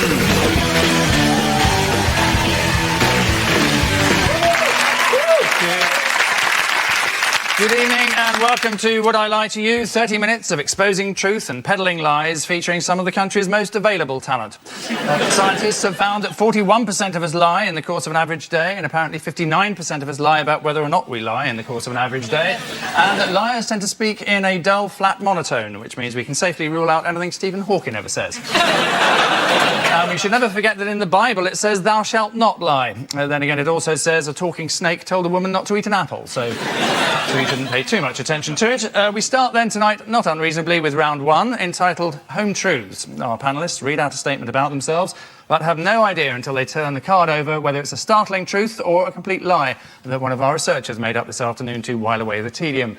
Either way, they're stuck with it, and it's the opposing team's task to then determine whether or not they're being sold a proverbial pup. So it's TV's Neil Morrissey, who is first up with his home truth. Neil? I recently had an extension built by a builder called Bob.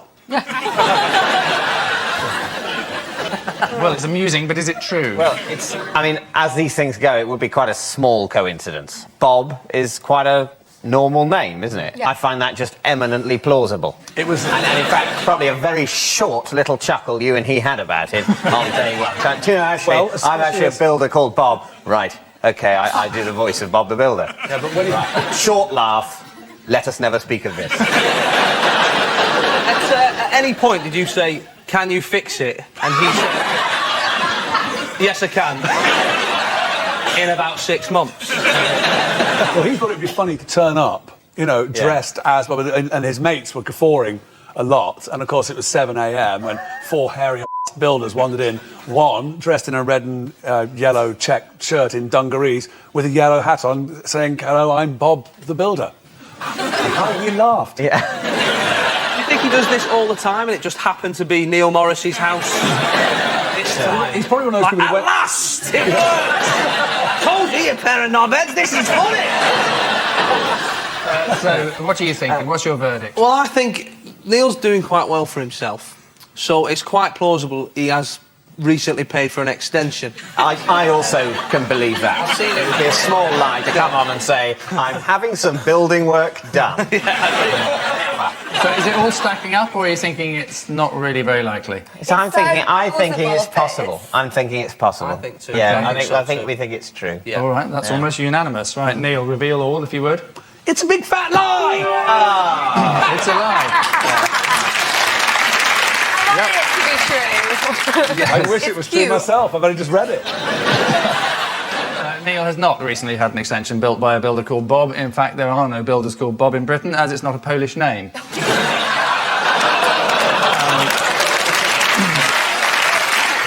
And so, to Jason, for your home truth. OK.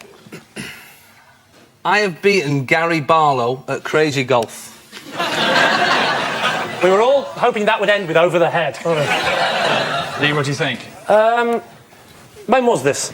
This was 12 years ago. And how come you were both on a crazy golf course together? I was up in Blackpool, and there was just a massive Crazy Golf just on the promenade, and I was having a game of golf, and he was there with his family. So at the peak of his fame, he was playing crazy golf. With his family. His family, yeah. Well, he's a family man, and no one else had noticed him at this point. It was. This is Blackpool. There's a lot of famous people. Who won? Can't remember. Oh. That's a good bit of truth. Did he not say he beat Gary Barlow? Because you said over the head. My teammate here has made a very good point here. What? You did say I beat Gary Barlow because I did that bad joke about beating him over the head. You did. And now... You can't remember. So basically what's happened is, Jason, 12 years after the event, you've remembered you beat him, and 2 minutes after you've said it, you've forgotten it. Funny thing. Got your words. I think he's lying. Well, You're nicked! So, Lee, I wonder which way you're going to jump on this one. Hey, you've been ashed. Well spotted. I think we've got to say that's a lie, haven't we? Yeah. They're saying it's a lie, Jason. It's actually a lie. Yeah, it is complete rubbish.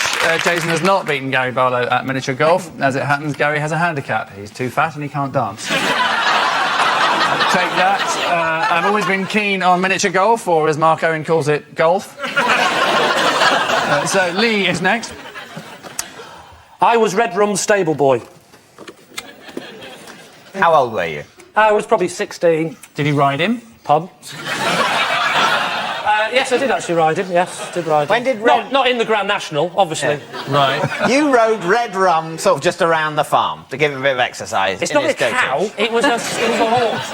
Racehorses don't live on farms. They live in stables, horse racing yards. They're very professional outfits. I'm afraid, they don't go to me, Grand National winner, but I haven't got time to clean him. Let's do chicken. Look, horses are animals. They live in places with other animals in the country. To me, that's a farm. You want to call it a stable? I'm not interested. You're wasting your breath. In a stable. Oh, it was right in the middle of town, was it? Well, it happens. Block of stables. It's exactly where What floor did Red Rum live on? Rum. You gave a bit canter down the staircase. See, listen, smart ass, listen. What's in it? Listen. Red Rum famously actually was trained on the beach, and that's where he was trained. So did he want to be a jockey then? Yeah, a jockey. Eventually, I wanted to be a jockey, but I wanted to start. Did you try? Did I try? Yeah. What, are you the YTS careers officer? I did my best. I mean, I got up at 6 and shoveled shit out. What do you want me to try? I'm sat on the horse risking my life, yeah. I want to make a jockey. Well, you just haven't tried. You're quite tall for a jockey. I was going to say. Yes, very tall for a jockey, that's right. Now you know the answer to the question, why didn't you become a jockey? Are they really careful, though, about who they let on their absolute prize horses just in case they get a bad technique? Well, as it happens, it's a good question, that, because you'd think they would be, wouldn't you? But my job was stable boy, and all the others went out and rode the horses, whereas I was left to muck out, hence the word stable boy. And I thought, I'll have a quick go on that. So I jumped on his back, rode the finish to the Grand National, did the commentary as the horse ate his hay. And the boss's son caught me as I was going, and it's hats off and a tremendous reception. What happened when the boss's son caught you? I was disciplined in a way that only a stable boy of 16 can be. You don't think it's true? I don't think it's true. You don't think it's true either? I just don't think it is. We think it's a lie. It's a lie. OK, let's see how correct you were. It is, in fact, the truth. It's true.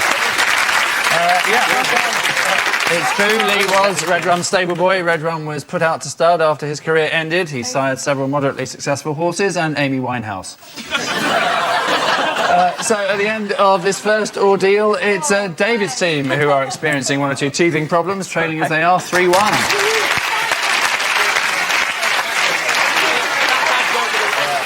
The next round is called Ring of Truth, and it's an idea so simple that even the panellists virtually understand it. Our teams are given a solid gold celebrity fact and must basically decide whether it's bona fide or pure baloney. So true or otherwise, Gwyneth Paltrow said, "I would rather die than let my kid eat cuppa soup."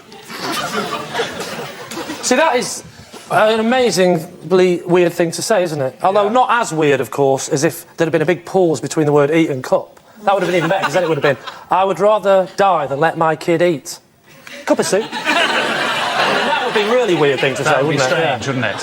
Fortunately, she didn't say that. She didn't? No. How did cuppa soup find its way into the realms of Gwyneth Paltrow's life? She was on a film set. So she was obviously given it whilst filming on an English film. She actually said, who eats this stuff? And what was the reply? That lots of the British public do, yank. Anyway, surely people drink it. Yes, I was going to say, was she told that it's usually diluted in water? Otherwise, you would kind of go, this is surely, what is this, future food? I'll give it a go.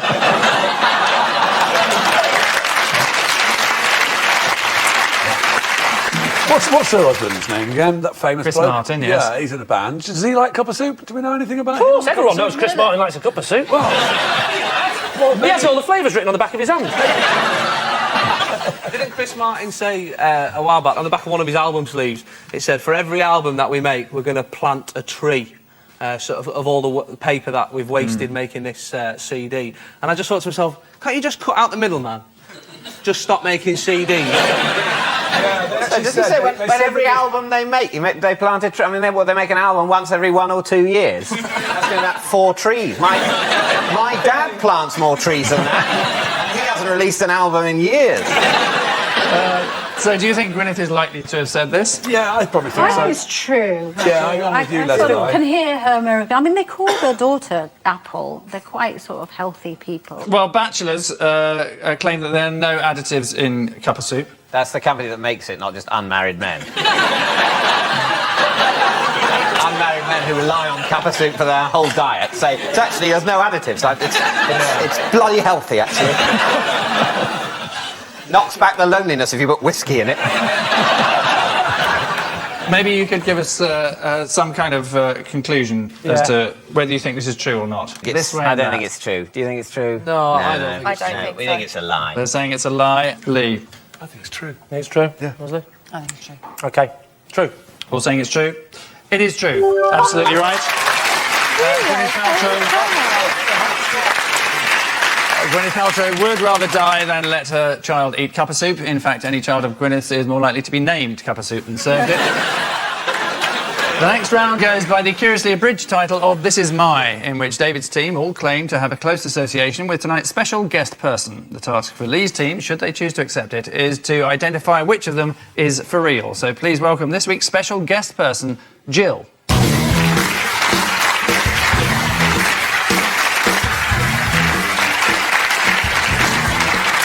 Now, David, perhaps you'd like to explain how you know Jill. Yes, this is Jill, the hypnotherapist who cured me of my fear of balloons.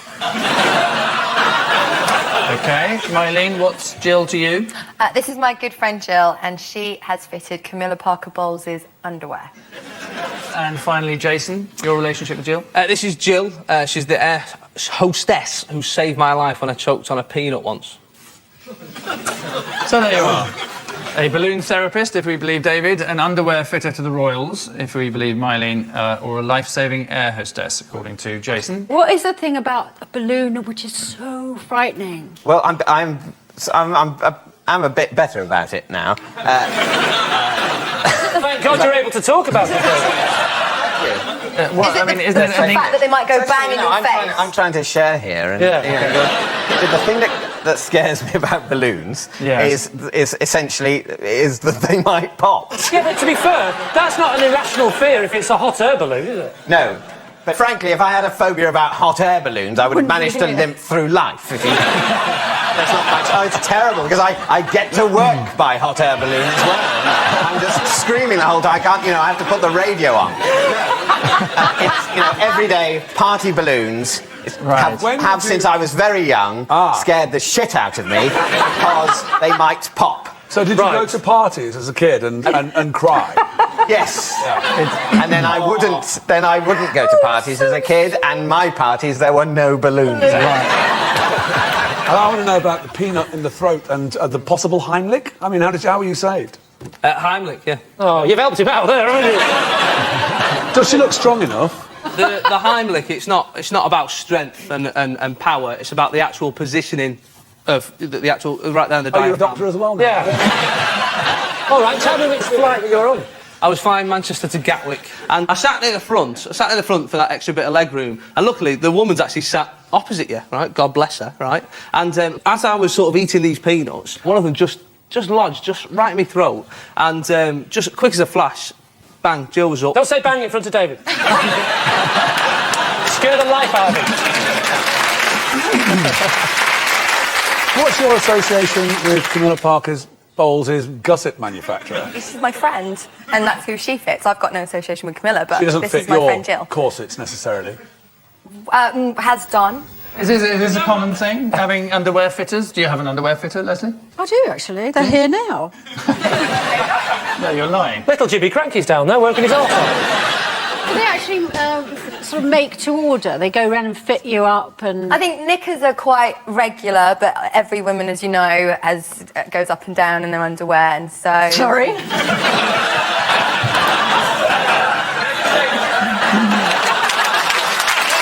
So I need to press you for an answer here, Lee. Is this person David's balloon shrink, Mylene's regal basque fitter, or Jason's selfless stewardess? I think it's a stewardess. Although I think he's a barefaced liar, I just think he's telling the truth on this. I don't believe Jason has ever allowed anything to be stuck halfway before it gets down here. I think he's not an idiot. He's from the north, and those peanuts are free. Yeah. I love the balloon thing because it's just so sweet. I like the sweetness of it, yes. Okay, you are the team captain, Lee. You have to make a decision of some sort. All right, then. I'm going to go with Leslie then and say that, bizarrely, the balloon story just might be in a crazy sort of way. Okay, you're opting for David's balloon shrink. Jill, perhaps you'd like to tell us who you really are. I'm Jill Kenton. I'm Mylene Class's friend, and I do fit Camilla.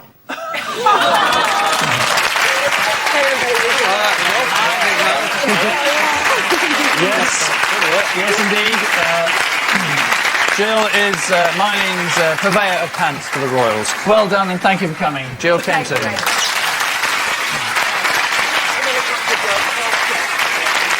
Yes, Jill has fitted Camilla Parker Bowles' underwear. Now she's in the royal family, of course. Camilla has to be rather more frugal when she gets bored with her lacy underwear. It's handed down to Prince Edward.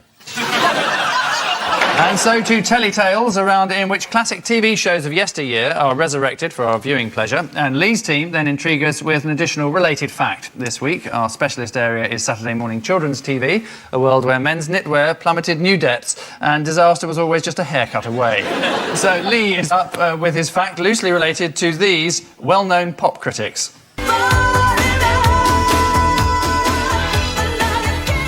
Deadman's Pepsi and Shirley, and Heartache. Mrs. Thatcher, what about you? I didn't think it sounded like Heartache at all. I thought the nearest it got to Heartache was that almost ballet bit, you know, with several people standing up in the background moving. That was the nearest to Heartache. Otherwise, it was thump, thump, thump. I accept very professional, but nothing like Heartache.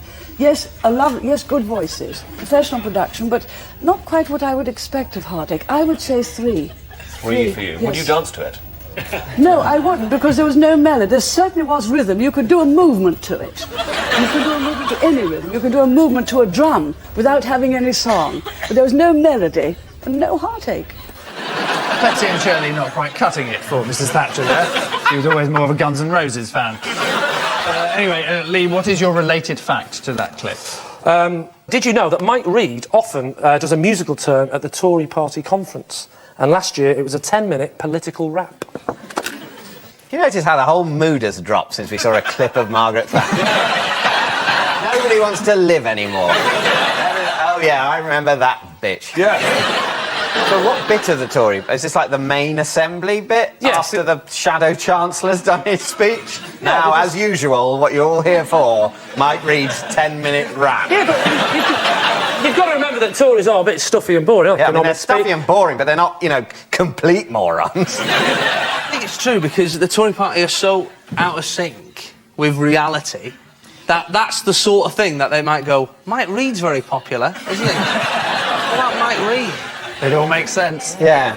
I don't think they could be that out of sync with reality and still know where Parliament is. I don't think it's true. I just don't think it's true. Well, I'm prepared to go with that. You're the We think captain. it's a lie. You're saying it's a lie, OK. Let's find out if you're right, Lee. It actually is true.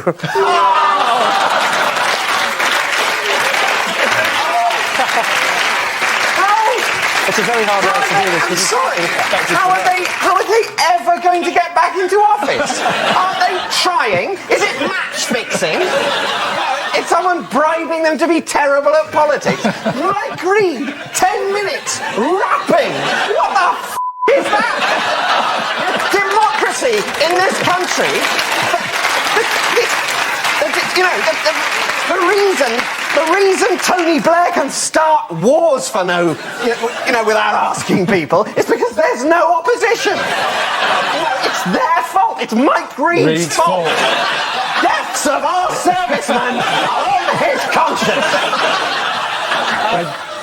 Sorry, David. I've made a mistake. It's false. Sorry. False. No, it is true. I do hope Mike Reid is watching this. Yes, he does traditionally round off the Tory party conference with a song. It saves security having to usher people out of the building. So at the end of that round, it's Lee's team for whom the future's bright, leading as they do 7-5.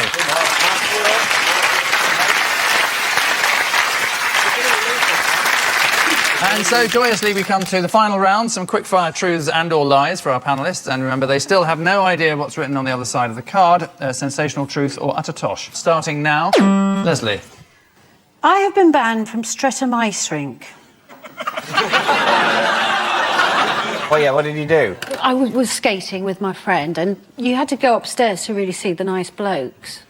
And I didn't know, unbeknown to me, but you weren't allowed upstairs. And so we got asked to leave downstairs, and I just got a bit gobby. So, sorry, what's the upstairs of an ice rink? Is that... The upstairs is where the viewing gallery. And So why did they throw you out? Or why somebody moved the sign saying, "Don't go up there." And me and Geraldine Hellard just thought, we'll go up there anyway. Good use of specific name of a possible person who exists. How old will you be around About this time? 14. OK.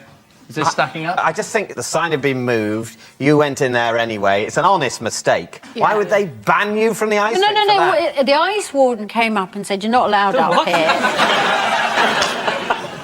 That's a great job title, isn't it? I am the ice warden. Yes. I do not own the ice. I guard the ice for future generations. I am one with walrus and seal. So she came up to you. He came up to you. And He came up to, and he said, "I'm going to have to take you downstairs." So he took me downstairs, and unbeknown to me, he was actually taking me outside the door. Were you still in your skates at this stage?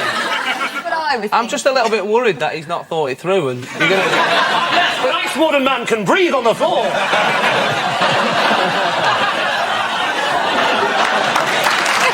All the way home. Me and Geraldine Hillard tossed out into the street in our sheepskin coats, and I just turned around and went, F*** off. So that might have been when you were back. It was the obscenity to the ice warden moment. Ice warden. Yeah. So ice wardens don't take kindly to that. No. Dave, what's your conclusion? I don't really believe this. You know what, though? It's so bad, it's good. I think it's a lie. Right, well, there's two of us think it's a lie, so I think we say it's a lie. Yeah, they're saying it's a lie. OK, the truth then, Leslie? It's true. Oh. It is completely true. Nice work, Leslie. It's true. Leslie is banned, or was banned, from Streatham Ice Rink. In 1984, Torvill and Dean's thrilling Olympic win caused such an upsurge of interest in ice dancing that they were given their own show just 23 years later. Next, David. I have formulated a 5-point plan for surviving if I were in prison. David, please tell us this 5-point plan for surviving in prison. OK. 1, I have to use the fact that I've got a degree in some way. I have to sell the fact that I, have knowledge. Right. Secondly, I have to, in some way, find someone who is physically strong to try and, save me, from the big men and the soap dropping and the bum. Thirdly, I have to make sure that this person isn't a person who will bum me. Fourthly, I need to have some commodity I can sell, so I need to have some deal with someone I knew on the outside, bringing in something like, cigarettes, so that I could, sell them to other inmates. Right. Number 5? Number 5 would be to get a PhD while I was in there. What is the likelihood of you actually going to prison? Well, cut a long story short, I did a terrible, terrible thing, but I got away with it. So this was an imminent... No, I formulated this when I was a late teenager, and I was frightened of prison. How old were you? I think 17 or 16, 17. So the first one was what, sorry? To get a degree? No, that was the last Use one. his degree. No, the first one you said was to use your degree. Use your But you were 17. So part of your 5-point plan of how to survive in prison is I must get a degree, and number 5 is I must get a PhD. It's this kind of talk that's going to get you into trouble in prison in the first place. It wasn't 5 topics of conversation when in prison. Oh. I wasn't going to bring these things up. So what are you going to do while you're here? I seem to have a cocktail in my hand. Why am I the only one? Oh, I dropped my cocktail. Don't pick it up. What are you thinking then? Do you know what? I'll tell you why I think it's true, is because Dave is one of the few people I know that if he did do a 5-point plan, if I was doing a 5-point plan, it would be like get a brick, get a rounder's bat, get something else that's big. But David involves 2 forms of education within the plan. Degree, PhD. Maybe I should make it a 7-point plan and get the masters. I think it's a lie. What do you think, Leslie? I think it's... I'm with you, Leslie. You're a big liar. Fight. So, Lee, you're the team captain. What's your verdict? I think that what he's saying is utter rubbish, and that's a lie. David, put us out of our misery. Yes, I'm afraid to say it is a lie. It is. Well, Well, absolutely right, it is a lie. David has not formulated a 5-point plan for surviving if he were in prison. Are there other cards in here like, you had 19 different names for your grandmother? What are they? Granny. Yes. A 5-point plan for how to survive in prison. I've got no idea how to survive in prison. Don't go to prison. Only commit crimes you can get away with. Yeah. That was horrible. That was nasty. Next, Leslie, again. I have never eaten an apple, not even taken a bite. Why not? No, I'm actually allergic. It's really upsetting. How did you find out you're allergic to apples? Actually, only to the green variety, which is like either the Golden Delicious or the Granny Smith. I don't know what it is. It's something in the skin that makes it green that I get allergic. So you've eaten reactions. other apples that are not the ones you're allergic to? I'm all right with the yellow ones. So you've eaten the yellow ones? Yeah, and red ones. So just read your statement again. I have never eaten a green.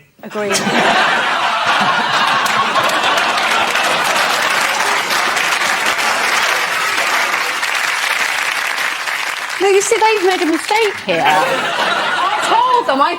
told them upstairs. I said it's green. They made a mistake on one of my cards as well, and they said that I'd made a 5-point plan because of I were in prison.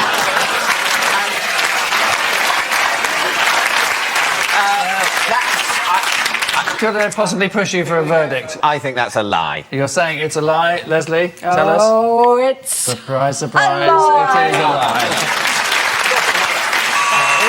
And that electronic flatulence signals the end of that final round, and it's Lee's team who are tonight's conquerors, having vanquished David's team 11-7.